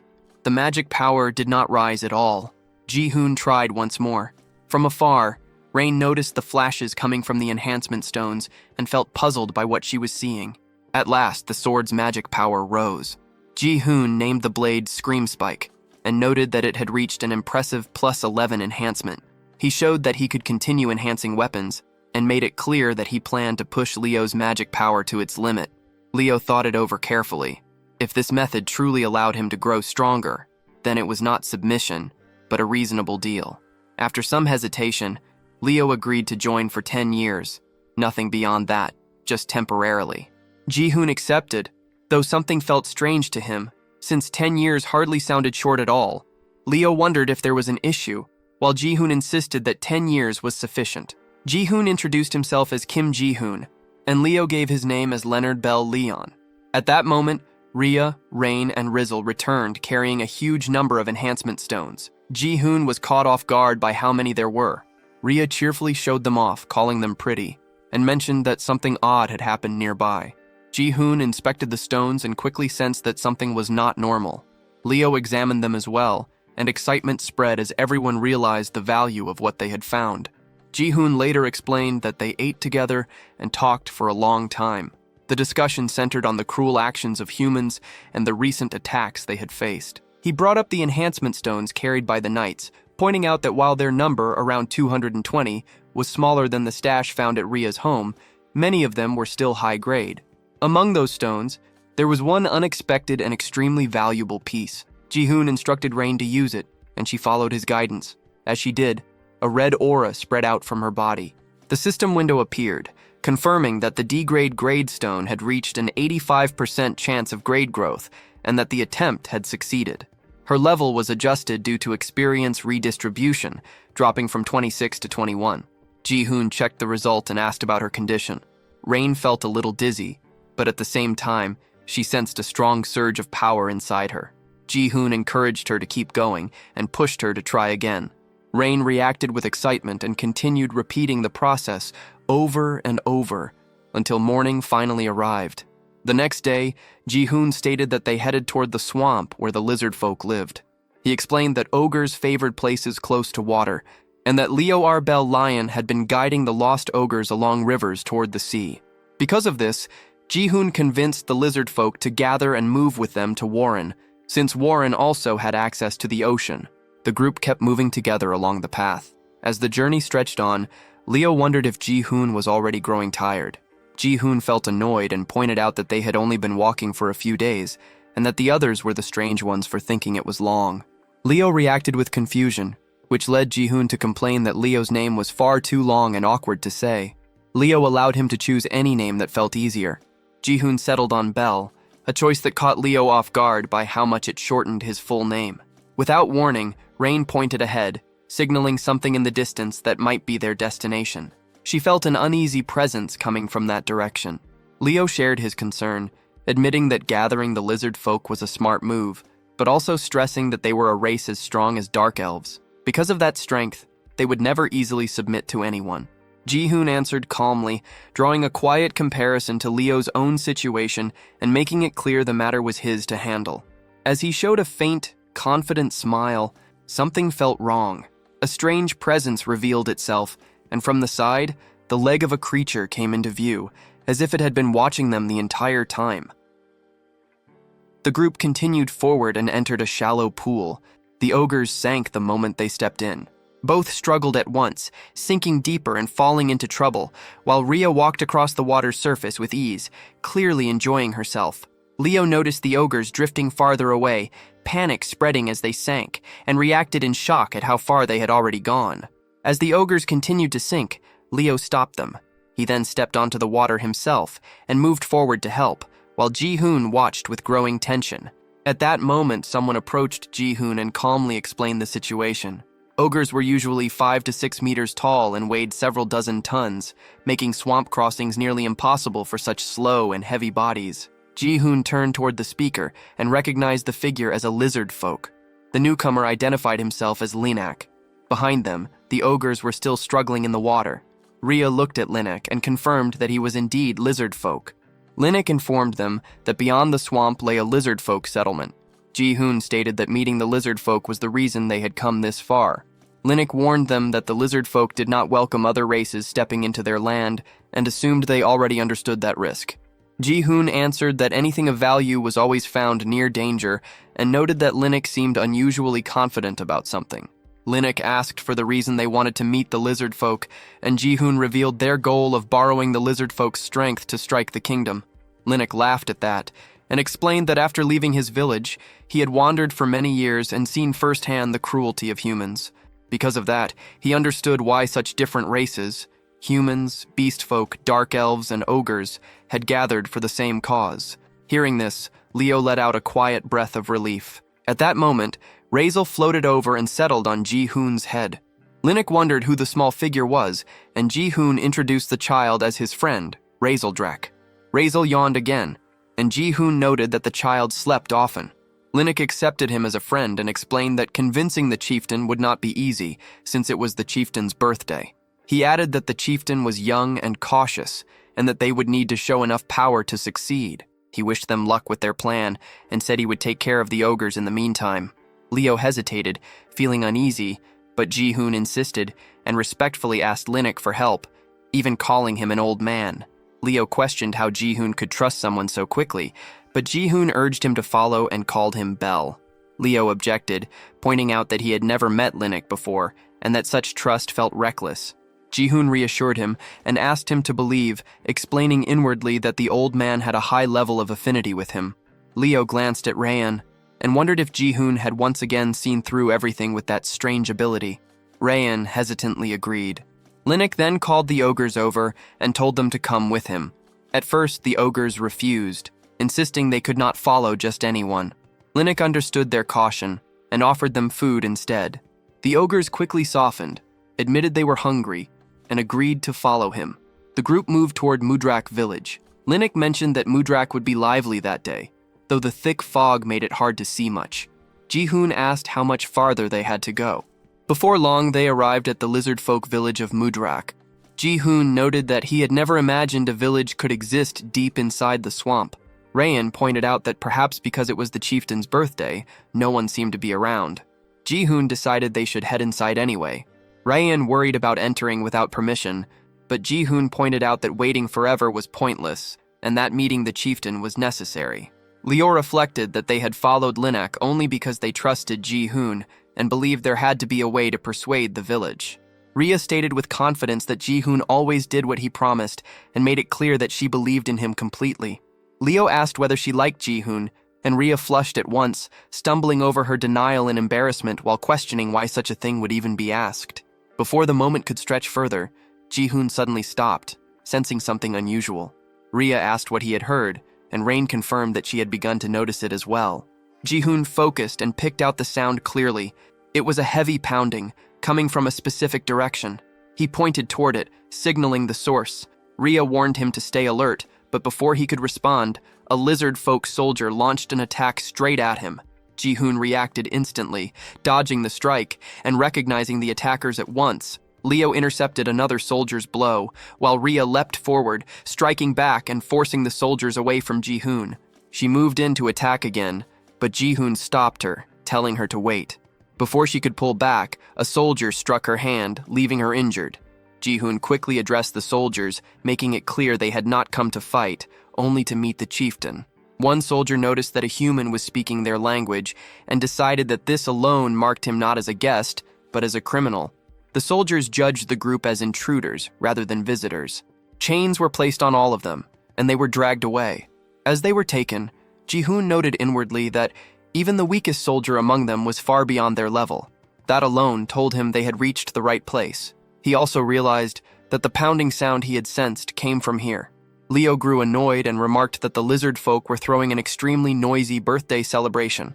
A soldier snapped at them to stop talking and move faster. They were led into an arena. Inside, a kingdom knight was already locked in combat with a lizard folk warrior. In one clean motion, the lizard folk cut the knight's throat. Ji-hoon stared at the scene, stunned, trying to understand why a kingdom knight was here at all. The lizard folk warrior who delivered the killing blow bowed deeply before Lyrak and offered birthday wishes. Lord Lyrak continued eating his fish, calmly observing that the warrior's edge had grown sharper. He praised the fight as a fine, bloody display worthy of a true lizard folk. Another lizard folk called out for the next match to begin. A warrior stepped up to the caged kingdom knights and challenged any of them willing to fight to come forward. The knights, unable to understand his words, shouted in anger, telling him to go away while shaking in fear. Among them, a female soldier trembled uncontrollably. At that moment, the lizard folk soldiers who had captured Ji-hoon's group arrived before Lyrak and announced that they had apprehended intruders. Lyrak's attendant inspected the bound group and demanded an explanation, pointing out that Mudrak lay deep within the swamp, that no one came there without reason, and that their tribe did not welcome outsiders. He pressed them again, insisting on knowing their purpose. Ji-hoon assessed the soldiers watching from the stands. Their levels ranged from 30 to the mid-30s, with ranks spanning from C to A, and their combined force was far greater than he had expected. Yet the real shock came from the lizard folk chieftain himself. Ji-hoon realized that the one seated before them was S rank, level 36. Lyrak's face hardened as he wiped blood from himself and demanded to know why they had entered Mudrak. Ji-hoon answered plainly that they needed the strength of the lizard folk. Lyrak burst out laughing, and the entire tribe followed his lead. Rhea bristled in anger, demanding to know what was so amusing, while Rain panicked and tried to stop her. Leo urged Rhea to stay calm, reminding her that this was only the beginning. Rhea questioned what kind of beginning this was, and Leo clarified that it was a negotiation where their lives were on the line. Lyrak kept laughing, clearly entertained by Ji-hoon's claim that he needed power, and pressed him to see if that was all he had to say. Ji-hoon lowered his head, deciding inwardly that they had to move boldly. Once they bowed, they would never stand as equals again. This world followed the same rules as the game, and that meant Ji-hoon had already met the basic conditions needed to lead the lizard folk. Ji-hoon then declared that all lizard folk would fall under him. At once, a soldier thrust a spear to Ji-hoon's throat, calling him an insolent fool for daring to insult the chieftain and the tribe. Rain froze at the sight, nearly losing consciousness, while Rhea stared in disbelief. Leo understood then that Ji-hoon was using the method he had hinted at earlier. A soldier insisted there was nothing more to hear, and suggested ending their lives on the spot. Ji-hoon and Lirak locked eyes, cold and unmoving. After a moment, Lirak ordered the soldiers to lower their weapons. He stated that his decision was the decision of all lizard folk, and whatever choice he made, the tribe would follow. Ji-hoon replied that he held power, then turned the question back on the chieftain. If every lizard folk followed Lirak, then whom did Lirak himself follow? A soldier rushed forward in rage, accusing Ji-hoon of arrogance. Ji-hoon remained calm and called out to Rizeldrak. Lirak reacted with confusion at the name. Ji-hoon repeated it, pointing out the being floating above his head as Rizeldrak. He explained that the lizard folk worshipped dragons, the very beings they revered. Lirak hesitated, disbelief crossing his face, and questioned whether it truly was a dragon. Leo turned toward Rhea in shock, repeating the word dragon in his mind. He recalled the legendary dragon race and wondered if Rizeldrak belonged to it. Rhea reminded him that he had already witnessed that massive attack earlier and still failed to understand what he was seeing. Leo admitted that the earlier attack had been overwhelming, but he also recalled that the dragon race had disappeared more than 100 years ago. From his parents' stories, dragons were described as massive beings with huge wings, capable of wiping out entire villages with a single breath. Because of that image, he could not accept that the small creature floating before him was truly a dragon.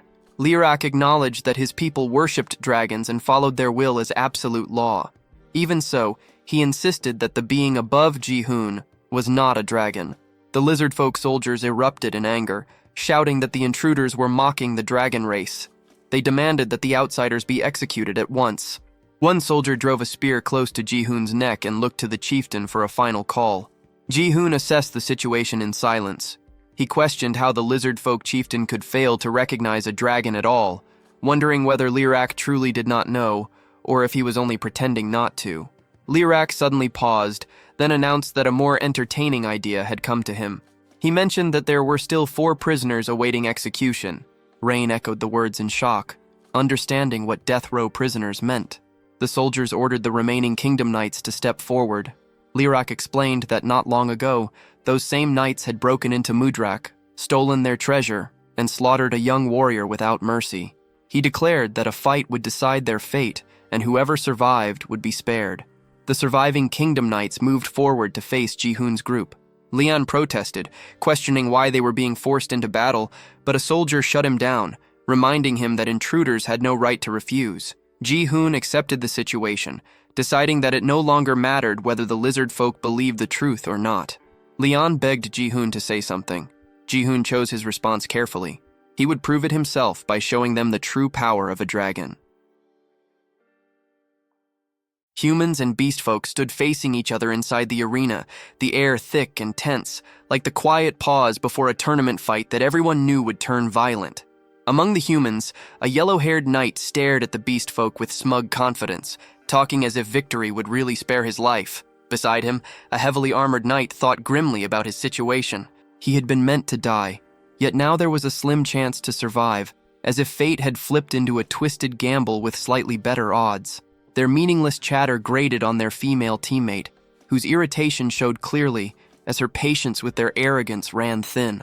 The armored knight then sized up the beast folk with cold judgment, dismissing everyone except the dark elf as weak, delivering his opinion like an unwanted ranking announcement. The yellow-haired knight stepped forward eagerly, claiming the first fight for himself and calling for an opponent. He provoked them openly, throwing insults and labeling the beast folk as savages. Rhea reacted at once, anger flashing across her face as she bristled at his tone and mocking grin. Nearby, Leon radiated killing intent, already imagining the end of all of them, skipping ahead in his mind as if this were the final battle. At that moment, the lizard folk duel instructor addressed everyone and laid out the rules. The fight would be one-on-one, and the loser would die immediately. The arena was no longer a stage, but a place with no return. The yellow-haired knight turned to Ji-hoon and asked for the rules to be explained. Ji-hoon conveyed them plainly. After hearing them, the knight casually invited anyone to step forward, treating the duel like a light spar instead of an execution. Ji-hoon watched the knights closely and began judging them by their star count. There were 3 A-rank knights present. The one standing at the front, however, was only mid-B rank. Ji-hoon instantly marked him as the weakest one, the kind of enemy that pretended to be dangerous while clearly not measuring up. With that in mind, he turned to Rain and suggested that she take the fight. Rain froze, caught off guard, doubt rising as she questioned herself. Ji-hoon reassured her, certain that she had grown strong enough and needed to trust that strength.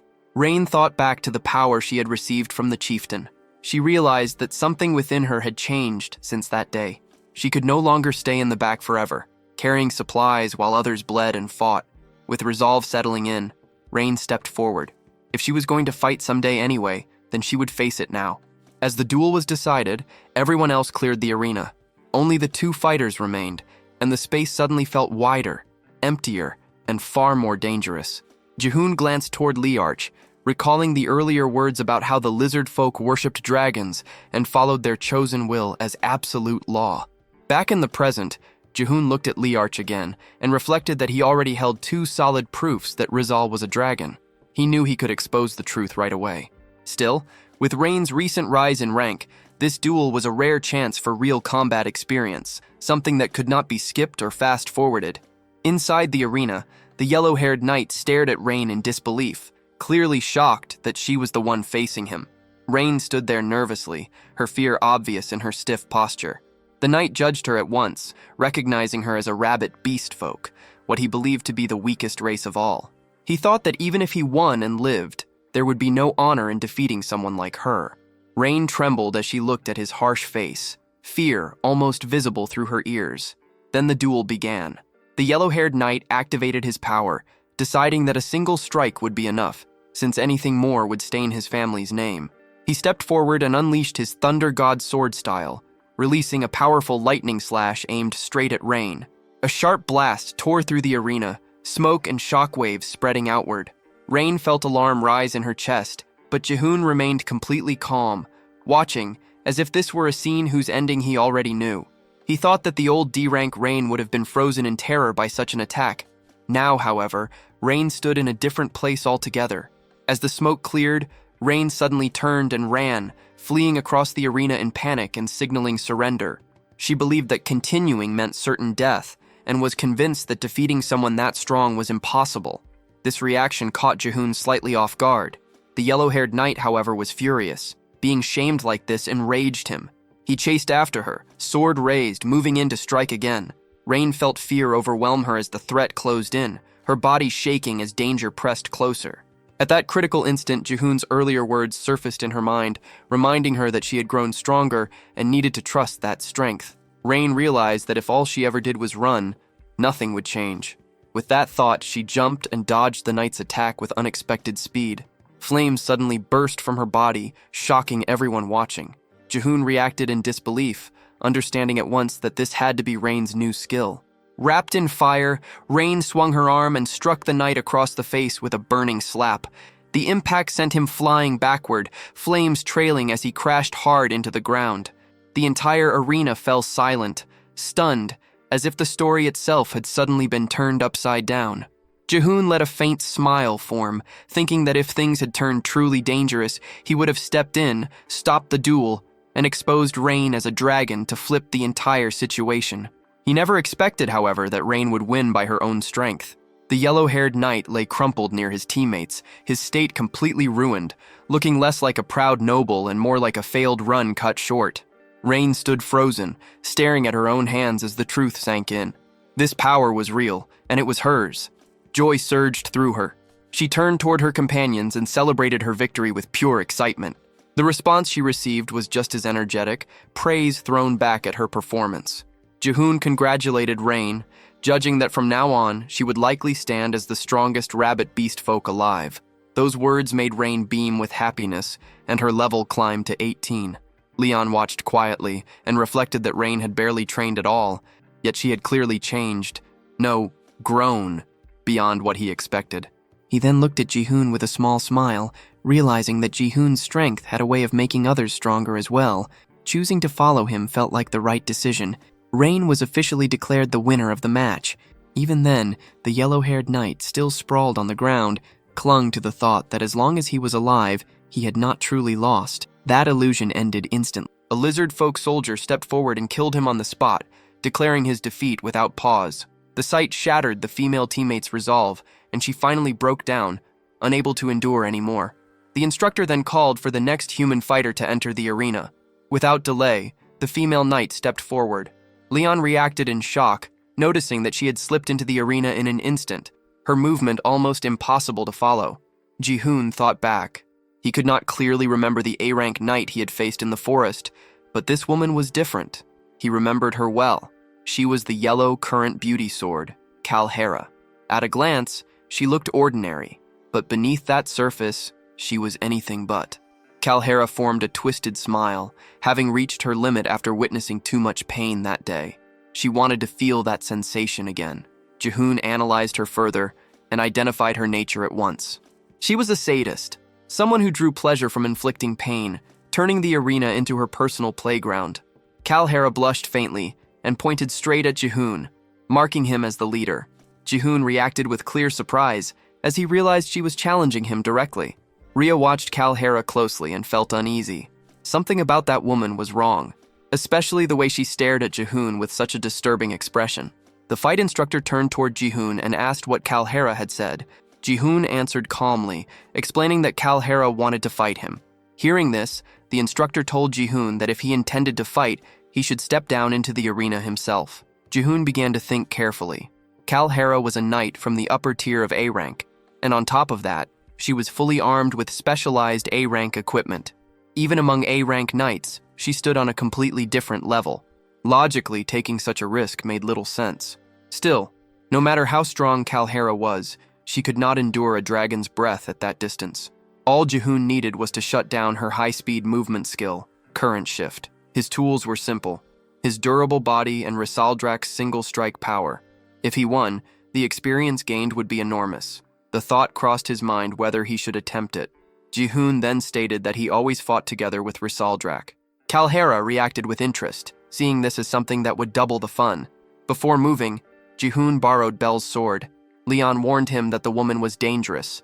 Ji-hoon acknowledged this and walked toward the arena without hesitation. As Ji-hoon moved, Liarch, resting atop his head, glanced at Risaldrak and was pulled back into memories of his childhood. He remembered his mother telling him that their people had once been saved, and that those beings had shared their power with them. She had said that when Liarch grew older, he too would be able to use that power. Back then, the young Liarch had wondered if that was really possible for him. Returning to the present, Liarch dismissed those thoughts as foolish nostalgia. Before the battle started, Ji-hoon raised an important concern. He asked what would happen if spectators among the lizard folk were killed during the fight. Risaldrak answered coldly that the arena was far too large for humans to fight properly and gave the signal to begin. Calhera looked at Ji-hoon with a faint smile, her thoughts dark and twisted. She weighed whether she should stab him or slice him apart, her imagination drifting in a way that felt closer to a nightmare than a duel. After deciding, she raised her sword forward, satisfied with her choice. Leon watched anxiously and noticed something off about her stance as she gripped the blade, even from that distance. Without warning, Calhera activated yellow current thunderbolt magic inside her sword and hurled it forward at terrifying speed toward the guards. The guards barely managed to block the attack with their shields. Leon was stunned. Throwing a sword infused with lightning magic was a technique that could end a fight instantly if the opponent did not understand what was happening. Leon assumed Ji-hoon had dodged the attack. Rhea corrected him at once, pointing out that Ji-hoon had not moved at all. Leon was left confused. The view then revealed a thin cut on Ji-hoon's cheek. Calhera smiled, finding the situation odd. She realized that Ji-hoon had known she would miss and had chosen not to avoid it on purpose. Ji-hoon watched her closely. Calhera belonged to the 4th Division of the Cancer Knights and served as vice-captain. She was widely known as the Beauty of the Yellow Current. Yet among those who truly understood her nature, she carried a different name: the Seizure Spectator. She specialized in inflicting pain, using a cruel fighting style that dragged death out slowly. She never ended her opponents quickly, a fact known only to a small circle. 80% of those who faced her never survived. There was no way Ji-hoon could have predicted her miss and deliberately stayed still. Calhera smirked and decided to remove the irritating obstacle first. Jihoon felt a surge of shock at her sudden killing intent. She grinned again, convinced that this reaction proved she was right, and launched another strike. Jihoon barely avoided it, deflecting with his sword. Leon immediately understood how bad the situation was for Jihoon. Jihoon had no ranged weapons and no long-distance magic. Rhea argued that he only needed to dodge and counterattack. Jihoon told Rizal to stay right behind him. Leon pointed out that Jihoon was nowhere near as fast as Rhea. The only way Jihoon could deal damage was through a direct charge. With no hesitation left, Jihoon rushed straight at Calhera. She welcomed him with a warped smile, eager to savor every expression he would show as he suffered. She formed an electric ring around herself using yellow current lightning. The shock hit Jihoon instantly. Rhea cried out in alarm. The Lizardfolk King watched without any visible reaction. Jihoon groaned as electricity tore through his body. Calhera laughed openly, enjoying the look on his face as he endured the pain. She wanted to see what expression would come next, pushing him to show her more. Jihoon broke the situation down in his mind. Electric Ring was a skill with heavy magic consumption. Calhera would likely enjoy it until her opponent was close to collapsing, then stop. But once it ended, the pain afterward would be far worse than what he felt now. Calhera kept laughing, fascinated, wondering how it felt as his blood vessels were torn apart. She wondered whether the sensation stung him or thrilled him, driven by a need to know what he felt. Jihoon realized that he had already endured the assault for 10 seconds. Calhera's current level was no higher than 29. That placed her maximum magic power at around 1500. Current Shift consumed 400 MP. Electric Cloud used 100 MP. Electric Ring drained 50 MP per second. If Jihoon could hold out for 11 more seconds, she would lose access to Current Shift entirely. Calhera grew irritated, disliking the calm look on Jihoon's face. Jihoon remained composed, thinking that pain could only be understood by taking a hit directly. The system window activated, displaying a notice that magic immunity nullified lower-tier magic attacks. Jihoon immediately commanded Roselle to unleash Dragon's Breath. Roselle released the attack straight at Calhera. She muttered her hatred for pain as the blast hurled her away, smashing her into the ground. The Lizardfolk King witnessed the scene and was struck by a sudden memory. Someone from long ago had once told him that their people had been saved, and that power had been shared with them. It was said that when Liart grew up, he too would be able to wield that power. The moment lingered, heavy with understanding, as the meaning of that forgotten promise began to surface again. Roselle's dragon breath left the surrounding area half destroyed. Every lizard folk stood frozen, unable to move. From a distance, the Lizard Folk King observed the scene with sharp focus. He understood at once that this was power inherited from the Dragonkin. Dragon's Breath was an ability only the rarest lizard folk warriors could achieve, those who had reached the absolute pinnacle. The fact that such power came from such a small being was almost impossible to accept. Leon supported Jihoon's injured body and helped him stand. Jihoon then addressed all the lizard folk, certain that they, more than anyone else, had already felt it. He made it clear that the only one present capable of using Dragon's Breath was Relak himself, their chieftain. All lizard folk revered dragons, and even if they already sensed the truth, he would now make it undeniable who they were meant to serve. The Lizard Folk King asked for the dragon's name. Jihoon answered that it was Roselle Drak. At that instant, Roselle's eyes began to glow. Power surged through his body as he started shifting into a more mature form. Outside the arena, a deep red aura flooded the area with overwhelming energy. An elderly lizard folk, seeing the red light, understood at once that the ancient legend had awakened. The remaining lizard folk, the knights, Rain, and Rhea, were all left completely stunned. Even the Lizard Folk King stood frozen as he witnessed Roselle Drak's true form. Roselle Drak released a thunderous roar, and a system window appeared, announcing that the blood of the dragon had awakened, allowing a mature shift to temporarily take on a full adult body. Jihoon recognized Roselle Drak at once as the boss of the 99th Wave, the cold-blooded dragon known as Roselle Drak. The Lizard Folk King dropped to his knees before him, having seen the truth with his own eyes. He accepted Roselle Drak as the legend passed down through scale and blood and acknowledged him as the true dragon. Rylak, chieftain of the lizard folk, swore from that moment forward to serve Roselle Drak as their sovereign. After him, every lizard folk knight also knelt. Leon watched in disbelief, realizing that Jihoon had succeeded in uniting the lizard folk. Jihoon let out a smirk, thinking about the absurd difficulty of the situation, and finally admitted to himself that he had become Leon's equal. Roselle Drac beat his wings and rose into the air. The pressure alone was enough to make Rain collapse. Leon could not even remain standing, understanding that a single flap of those wings carried crushing power. As Roselle Drac climbed higher, his roar echoed across the sky. Jihoon watched with a satisfied smile, convinced that the legend had truly taken form. He decided that this time, he would create a new legend in this world.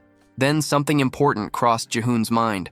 Atop Roselle Drac, the boss of the 99th wave, there was a tiny speck, clearly shaped like a person.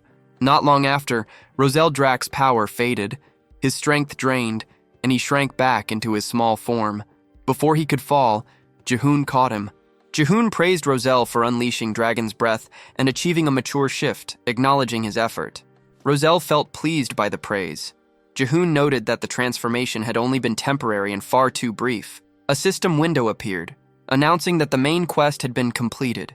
Another faction expansion had been cleared, reaching 1,255 out of 1,000, exceeding the requirement by more than 100 and raising the chance of high-tier rewards. Exceeding the target by over 200 further increased those chances. A reward was granted in the form of a random grade stone with the option to claim it immediately or later. A stone emerged from within Roselle. Jihoon recognized it as a grade stone capable of upgrading an A rank into an S rank. Another system message followed, stating that upon reaching level 10, Jihoon's existence was now defined by his accumulated achievements. Confused, Jihoon wondered what that meant. The system clarified that he was now a third kind of being, neither human nor monster. He could hear the screams of the fallen and draw their power into the real world.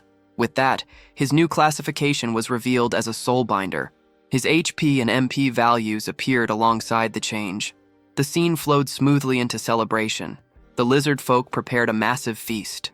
Relok invited everyone to eat freely, treating them as honored guests. Gratitude was shown toward Relok in return.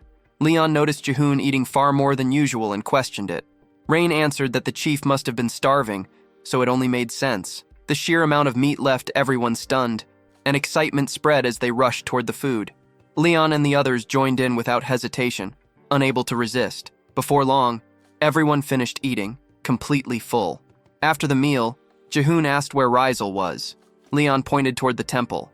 Jihoon looked up and saw the lizard folk fanning Rizal with leaves, feeding him, calling him the Dragon King, and asking if he needed anything. Jihoon was shocked to realize this had been going on the whole time. Leon pointed out that it looked like the lizard folk were following Rizal, not Jihoon. Jihoon laughed it off, treating it lightly, and saying they were simply honored guests, nothing more than visitors. He did not care, as long as someone followed them. He claimed that Rizal was him, and he was Rizal. Leon questioned what that was even supposed to mean. Jihoon brushed it aside, calling it just one of those things, and suggested they rest for the day since tomorrow would be busy. Suddenly, Leon sensed something, and said someone was watching them. Jihoon replied that he could not see anyone. Leon looked at Jihoon's expression and commented that he looked frightening. The scene then shifted to the kingdom. An injured knight stumbled back into the castle, muttering that he had to report what happened. From the castle walls, soldiers noticed him and stared into the distance. The following morning, the castle's residents examined the raft that had carried the bandits driven off by Jihoon. Meanwhile, the group of bandits is escorted by a castle knight.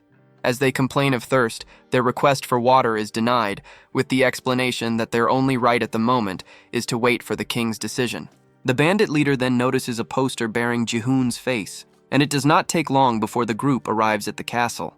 Standing before the king, some of the bandits beg for forgiveness, while the guards order everyone to remain silent and feel ashamed for stealing the king's treasures and begging for mercy.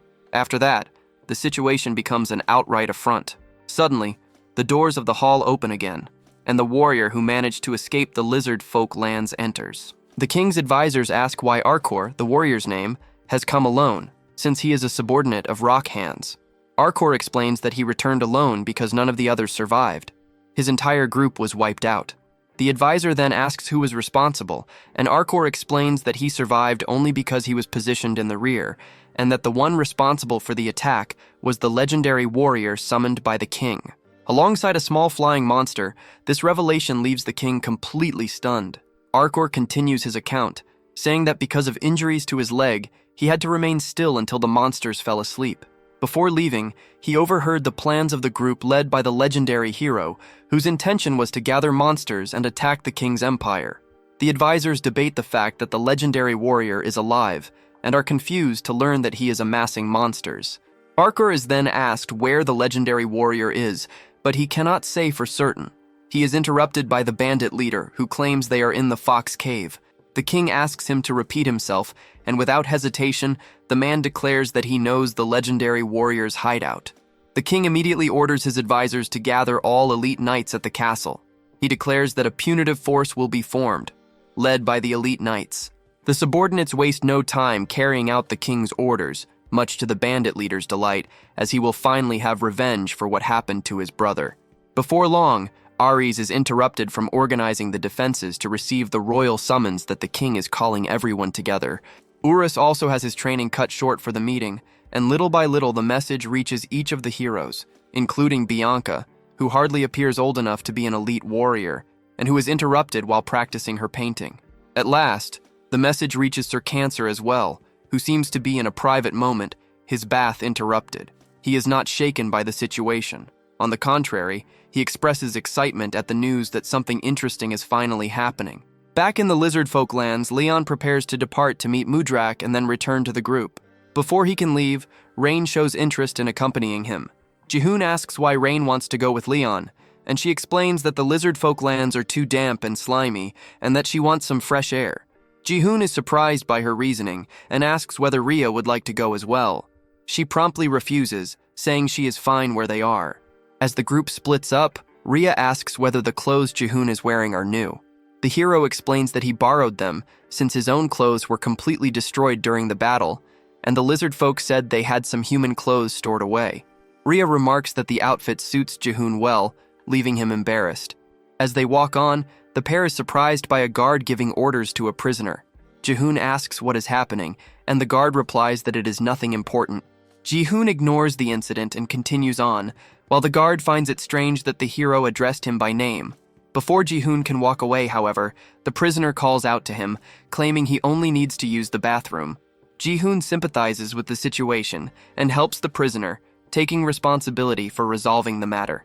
Before leaving, he even asks the other prisoners whether any of them would like to go as well. They reply that they do not need to. After that, he turned toward the knight, clearly surprised that the man was still breathing after losing. The knight showed gratitude for Jihoon's help, but Jihoon brushed it off, treating the need to relieve oneself as nothing unusual. Soon they realized the place had no proper bathrooms. With no better option, they moved into a narrow back alley. When they arrived, the knight froze, which made Jihoon understand that privacy was needed. Jihoon told Rhea to step away and said he would keep watch alone, since her presence could make things awkward. The knight insisted there was no plan to escape and asked both of them to clear the area instead. Jihoon and Rhea moved aside and waited near a building, casually acknowledging the lizard men who passed by. Rhea questioned whether prisoners on death row deserved this level of care. Jihoon explained that showing kindness now would make them less guarded later. He added that execution was unlikely, since all high-ranking knights came from noble families. That made them valuable captives. Hearing this, Rhea felt relieved, admitting she had assumed Jihoon was acting kindly just because they were human. At that moment, a snake slid up behind the knight. A sharp scream followed, and Jihoon and Rhea rushed over to see what was happening. What they found stunned them. The knight was actually a woman. She revealed that ordinary women were not allowed to become knights, so she had disguised herself as a man to enter the order. They escorted her back to the cell and walked away while continuing their discussion. Meanwhile, deep in the forest, Leon and Rain moved through the swamp. Rain commented on Leon's unexpectedly gentle nature, pointing out how concerned he seemed about the monsters. Leon replied that he had made a promise and intended to take responsibility by guiding them properly. As they advanced, a strange figure suddenly appeared in their path and questioned their presence in the area. Back at Chief Lyrak's home, Jihoon struggled to understand why Lyrak kept refusing, despite already knowing about the cruelty of human actions. Jihoon stated that Rizzle shared his view, meaning they had no choice but to obey the dragon's will. Lyrak admitted he had not known such events were happening beyond Mudrak. But Jihoon pressed on, stating that humans had invaded their land, killed young warriors, and attempted to loot their territory. He challenged Lirak's hesitation, suggesting fear of conflict. Lirak denied being afraid of fighting. Just then, sounds came from outside as someone entered the room. Ji-hoon was taken aback when an elder lizardman appeared. The elder explained that there was only one reason for the delay. The lizard folk had never once traveled beyond Mudrak. Lirak questioned why Reynark had come. Rhea was surprised to learn they were acquainted, though only slightly since they belonged to the same race.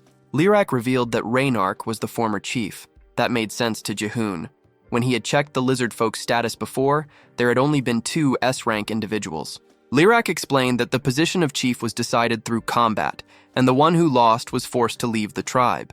He questioned why Reynark had come back after losing. Reynark made his intent clear by returning as a challenger and demanding another duel. The speed at which everything unfolded caught Ji-hoon off guard.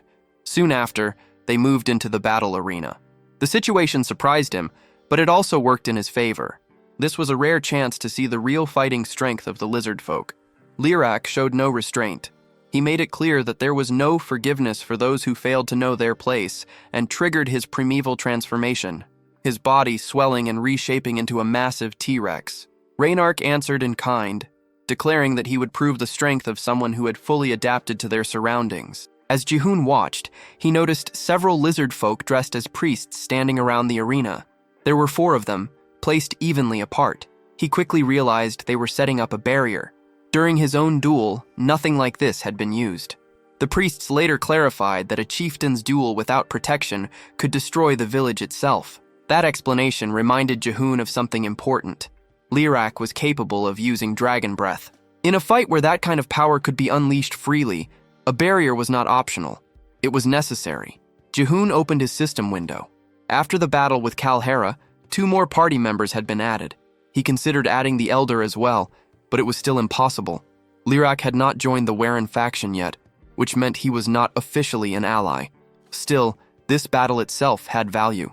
Watching Lirak fight meant gaining experience from an S-rank, high-level monster.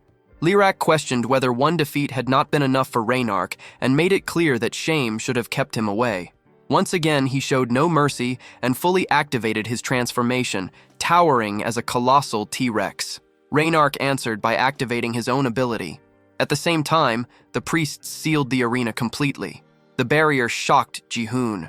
It was so dense that not even smoke could escape.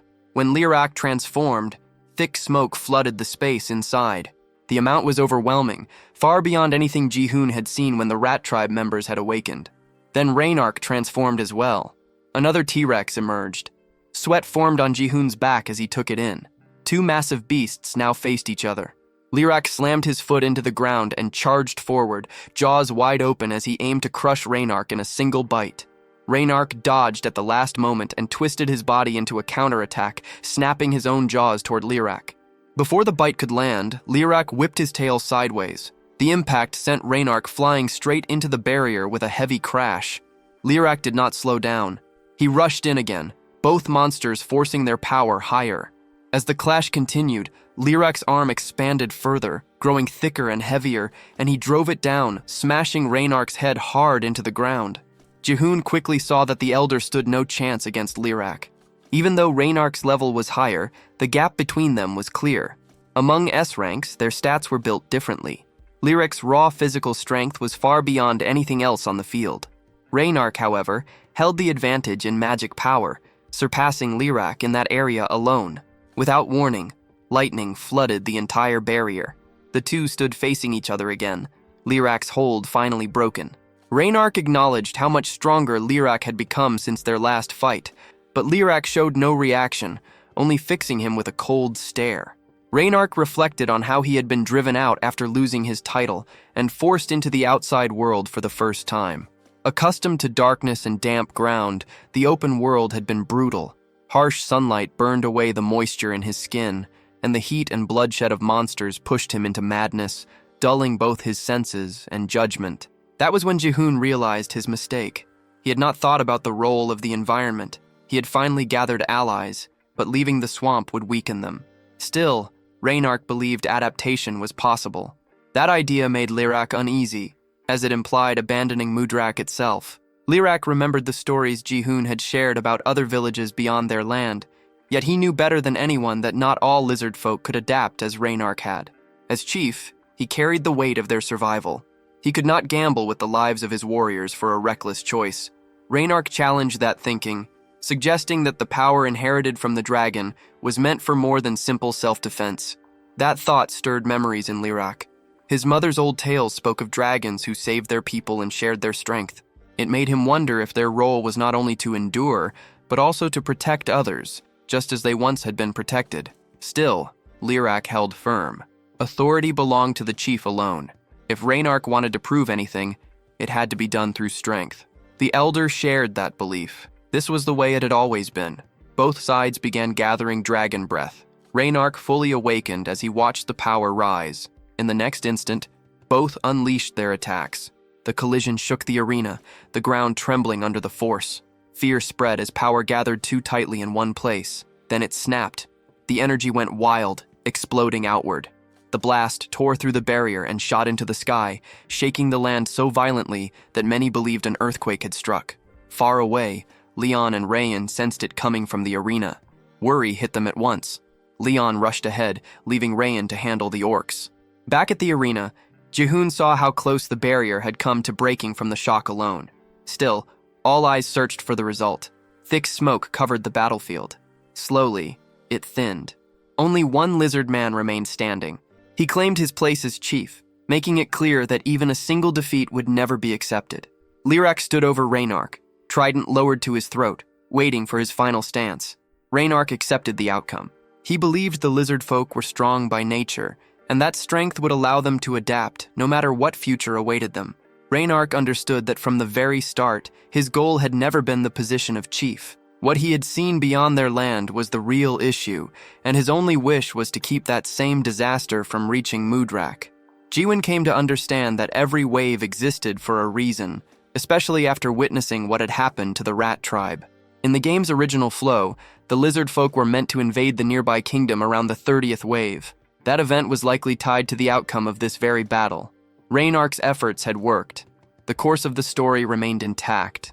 He ordered the priests to treat the fallen opponent. If anything had truly changed, it was the timing. Jiwon had forced the story forward earlier than it should have been. At that moment, another system window appeared before Jiwon, catching him completely off guard. An emergency quest had been triggered. The mission was clear: stop the expeditionary force. The alert showed that S-rank knights were already on the move, leaving Jiwon confused about how things had escalated so fast. Leon rushed over, demanding to know what was happening. Jiwon told them that Warren was in danger. In the capital, the city gates opened wide as armored knights marched out in formation, heading east. From atop the castle walls, Ares watched them go, teeth clenched in frustration. Only a few hours earlier, the king had summoned the elite knights to the throne room. 6 had answered the call, excluding the one already away on a mission. Present were Ares of the 1st Hamal Knights, Uros of the 2nd Aldebaran Knights, Bianca of the 3rd Gem Knights, Cancer of the 4th Tark Knights, Lib of the 7th Zubanel Knights, and Akur of the 11th Saddle Squad Knights. The king explained that a legendary knight was gathering monsters and declared Uros the commander of the subjugation force. Orders were given to leave only minimal troops behind for wall defense. This mission had a single goal: total annihilation. Ares watched the army disappear into the distance, stunned that he had once again been assigned to wall duty. Akur and Cancer remained behind as well, with Cancer openly complaining about having to walk on dirt. Ares questioned her presence, recalling that she had mentioned losing contact with her subordinates sent north. Cancer dismissed the concern and turned it back on him, hinting that he might be worried about her. Ares corrected that assumption, stating his concern was for her missing troops, and warned her not to twist his words. That response clearly annoyed her. She complained that staying behind was dull, and Ares bluntly told her to leave if she found it so unbearable. Just then, a man approached Cancer and asked whether she truly planned to sit out the subjugation. If so, he needed to know whether her existing schedule should remain unchanged. Cancer stood there, unsure what the man even meant, until he explained that her day was already packed with shows and social events. The idea only added to her confusion. Nearby, Akur approached Ares and questioned why he seemed so eager for battle, hinting that it might be driven by personal desire. Ares pushed back at that thought, refusing to be seen as someone who loved war for its own sake. He made it clear that his goal was to help fulfill the king's vision, and that meant wiping out the monsters as fast as possible. Akor noted that his thinking differed from Archaon's, which made Ares question whether she was lumping him together with a mad cultist. The comparison clearly irritated him. Elsewhere in the city, children were running around an old man, playing at being knights and monsters. The old man spoke in strange terms, describing himself as both human and monster, a star that existed between the sky and the ground. One of the children pointed upward, noticing a star shining even though it was still daytime. As the old man followed the child's gaze, he saw it clearly. Another binary star had appeared. 2 stars now stood alone in the open sky. Back in Mudrak, confusion spread as news of the human invasion reached everyone. Jaehoon realized there was no time to waste and asked how long it would take to reach Warren. His party estimated 3 days at his normal pace. Jaehoon immediately decided that was too slow. They needed to arrive within a single day. Rhea calculated that it was possible if they ran without stopping. Jaehoon chose to send Leon and Rhea ahead first. He told them he would contact them later with further instructions. Before letting them go, he stopped them briefly and handed over rank evolution stones. As the stones were used, a burst of light followed. Lyrak sensed something change at once. The flow of power within the fox beastkin had shifted. Rhea's rank rose to A, and she felt an odd sensation run through her body, something unfamiliar and unsettling. Jaehoon then looked down at the A-rank evolution stone he had received as a quest reward. It was an ultra-rare item, capable of pushing an A-rank being into S-rank territory, though the chance of success was only 35%. A clash with an S-rank knight was unavoidable in the coming fight. He already knew who would appear. Lib of Libra, the strongest in single combat. To stand a chance against Lib, they needed an S-rank melee fighter with extreme speed. There was no other option. Jaehoon silently wished for the stone to work. Soon after, Leon and Rhea departed, heading out first to assess the situation and react as needed. Still, Jaehoon knew that scouting alone would not be enough. To truly win the war, they would need a powerful army to lead it. Lyrak then asked whether the humans were truly attacking. Jaehoon explained that by now, many races must have gathered in Warren. Beastkin, rat tribe members, slimes, goblins, and others would all be there. That was why he was worried. After hearing this, Lyrak made his decision. He said that he would go as well, catching Jaehoon completely off guard. He ordered the priest to gather the warriors and declared that he would lead them himself as they left Mudrak. Hearing that eased Jaehoon's tension. The priests objected at once, warning that Lyrak's condition was unstable and that he needed at least a week of treatment before moving again. Lyrak ignored the concern. His decision was already made. This would be their first war beyond Mudrak, and he believed the chief had to stand at the front. Right after, blood spilled from his mouth as he coughed. The priests grew alarmed, pointing out that he had taken the full force of a dragon's breath head-on and needed rest above all else. At that moment, Dirac stepped forward and offered to lead the warriors in his place. Jaehoon evaluated him. Setting aside the 2 S-rank chiefs, Dirac was clearly the strongest among the A-ranks. His level stood far above the rest, marking him as the most likely next candidate for chief. Lyrak acknowledged that Dirac was more than capable of replacing him. Dirac answered with absolute resolve, stating that he would claim victory even if it cost him his life. Lyrak accepted that resolve without hesitation and told him to fall on the battlefield if that was what it took. Dirac took those words seriously, declaring that he would never bow to the environment itself. Jaehoon then headed toward Rain. She mentioned that she had seen Leon and Rhea sprinting earlier and sensed that something serious was happening. When she turned around, she froze. A full lizard folk force stood assembled behind her. Jaehoon explained that they were moving toward Warren.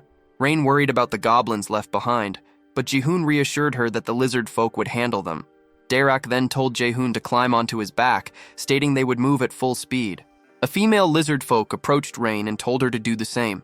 With that, the group set off across the open plains under the bright sun. The moment they stepped into the light, the lizard folk felt their skin dry and crack as moisture drained away. Unease spread through the ranks. Dirac pushed them forward, telling them not to fear the sun. They were Mudrak's elite. The warriors lifted their heads and surged ahead, charging toward their goal. 50 of Mudrak's finest fighters moved as one, all A ranks level 30 and above. They would win through strength, not numbers, sending a clear message to the human army to wait. They were on their way. If the scene shifts to Bianca, she is holding the shadow nail, a weapon shaped from her own shadow. Without hesitation, she drives it into the ground. It is a skill known as shadow nail. By embedding a nail made of her own shadow into another shadow, Bianca can return to that exact spot whenever she wishes.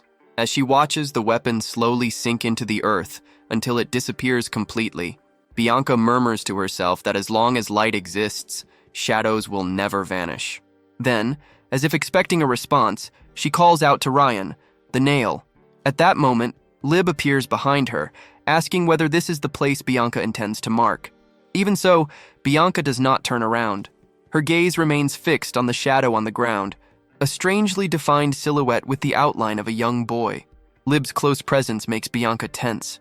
Her voice comes out unsteady as she asks Lib to step back a little, explaining that if someone is too close when she uses her ability, Ryan will end up manifesting. Without arguing, Lib retreats a few meters and apologizes, asking whether that distance is sufficient. Only then does Bianca turn around, scratching her head in a nervous gesture, and confirms that it is.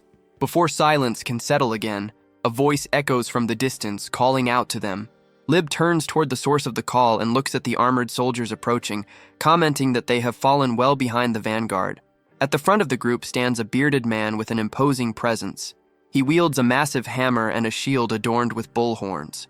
Raising one hand, he orders the march to halt. Bianca is the first to speak, asking what happened and warning that there is something strange about the forest. The man scans the surroundings carefully before replying that the enemy was likely hiding, waiting for nightfall, an approach guided more by instinct than by intelligence. In the next moment, the entire army stands still, staring at the shadow of an animal cast atop a tall mountain. Uros watches the scene in silence. As the army remains frozen in place, the shadow at the mountain's peak begins to condense, gradually taking on a defined shape. Little by little, it reveals itself as a white wolf, marked by a scar beneath its eyes. Its open jaws expose sharp fangs, leaving no doubt about what it is, a direwolf. Its red eyes blaze before a powerful howl echoes across the forest. At that call, an entire pack of wolves emerges beside it, all howling in unison, making the very air tremble. In response, the army raises its spears, and fear spreads among the soldiers as they recognize the creatures before them. The assessment is swift. There are hundreds of them, perhaps close to 1,000. Orders follow immediately to hold formation as units reorganize. The front line advances, the flanks are secured, and the shield bearers move into position. Soldiers brace themselves, kneeling with spears leveled forward as shields lock together, forming a solid wall. Bianca watches from beside Lib, unease creeping in. It is still daytime, and provoking a battle seems unnecessary. The mission does not demand this confrontation, and blocking the creatures from the fortress would be a far more advantageous strategy. Even so, it is clear that the wolves understand this logic just as well. Doubt hung in the air. Were they truly monsters, or merely creatures reacting to the human threat? At the top of the mountain, the wolves' leadership revealed itself. The decision was made swiftly, treating the moment as a rare opportunity. Without further hesitation, the command to attack rippled through the pack. The black wolves charged down the mountain at full speed, howling as they rushed toward the army. The order to withstand the impact was followed to the letter. Moving at tremendous velocity, the creatures' bodies slammed against the wall of shields, making the formation shudder. Even under the pressure, the line held. Remaining upright became an act of sheer strength. Then the wolves adopted a new tactic. Those coming from behind leapt over the formation, casting threatening shadows over the soldiers below. The moment of impact was brutal. Spears were thrust upward, piercing the creatures midair and halting the assault. The counterattack came without hesitation, and the battlefield descended into chaos. Wolf blood splattered in all directions. The scene shifts to a village some distance away from the forest. In the distance, a column of smoke rose among the trees, thin, but clearly visible against a sky that was beginning to change color. Atop one section of the wall protecting the village, Ares yawned as he watched the mountain landscape ahead and the sun slowly sinking toward the horizon. The calm of the late afternoon felt strange to him. The silence seemed excessive, and he reflected on the fact that the sun was already setting without anything happening, wondering if they truly would not come that day. Meanwhile, among trees with lush green foliage, white smoke began to rise from within the forest, breaking the harmony of the scenery. The next scene reveals a blood-covered sword, piercing thick, white, blood-soaked hide, kicking up a cloud of dust on impact. It was the white wolf. The blade had struck it cleanly.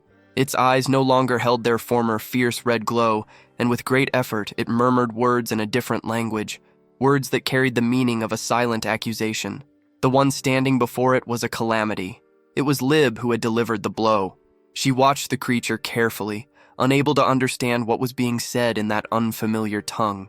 Even wounded, the wolf remained conscious enough to notice that her blood was the same color as theirs, red, just like that of the fallen beasts. A short distance away, Bianca pressed a small blue cloth against her nose, visibly uncomfortable.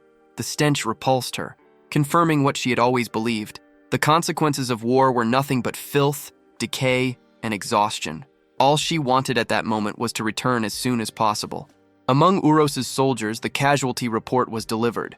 Out of a total of 583 men, 82 had been wounded, and 1 had died in combat. Uros reacted with immediate orders.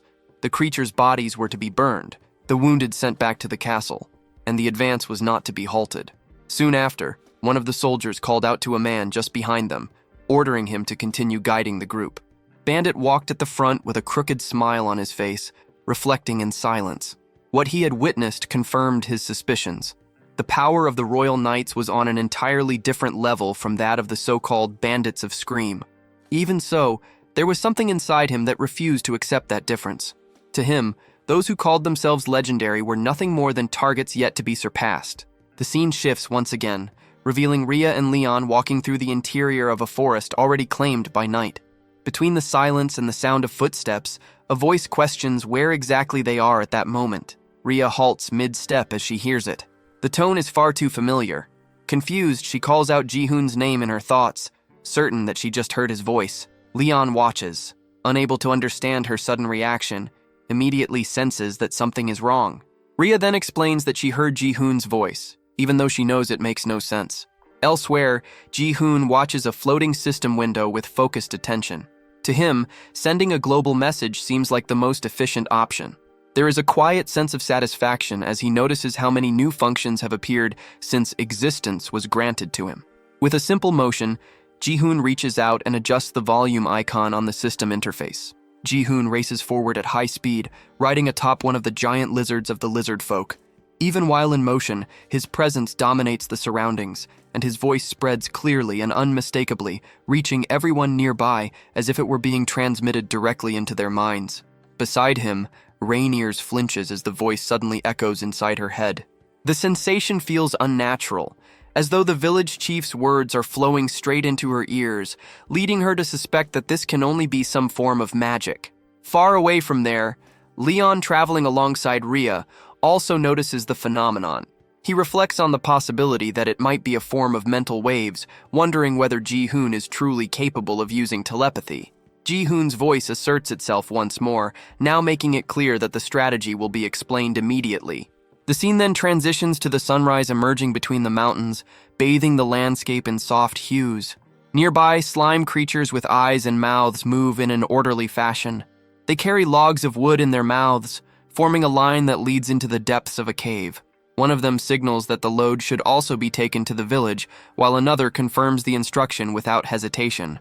Not long after, Rhea and Leon burst out of the forest at a run. Both urgently call out to the Bullman Tor, who stands holding an axe with unwavering grip.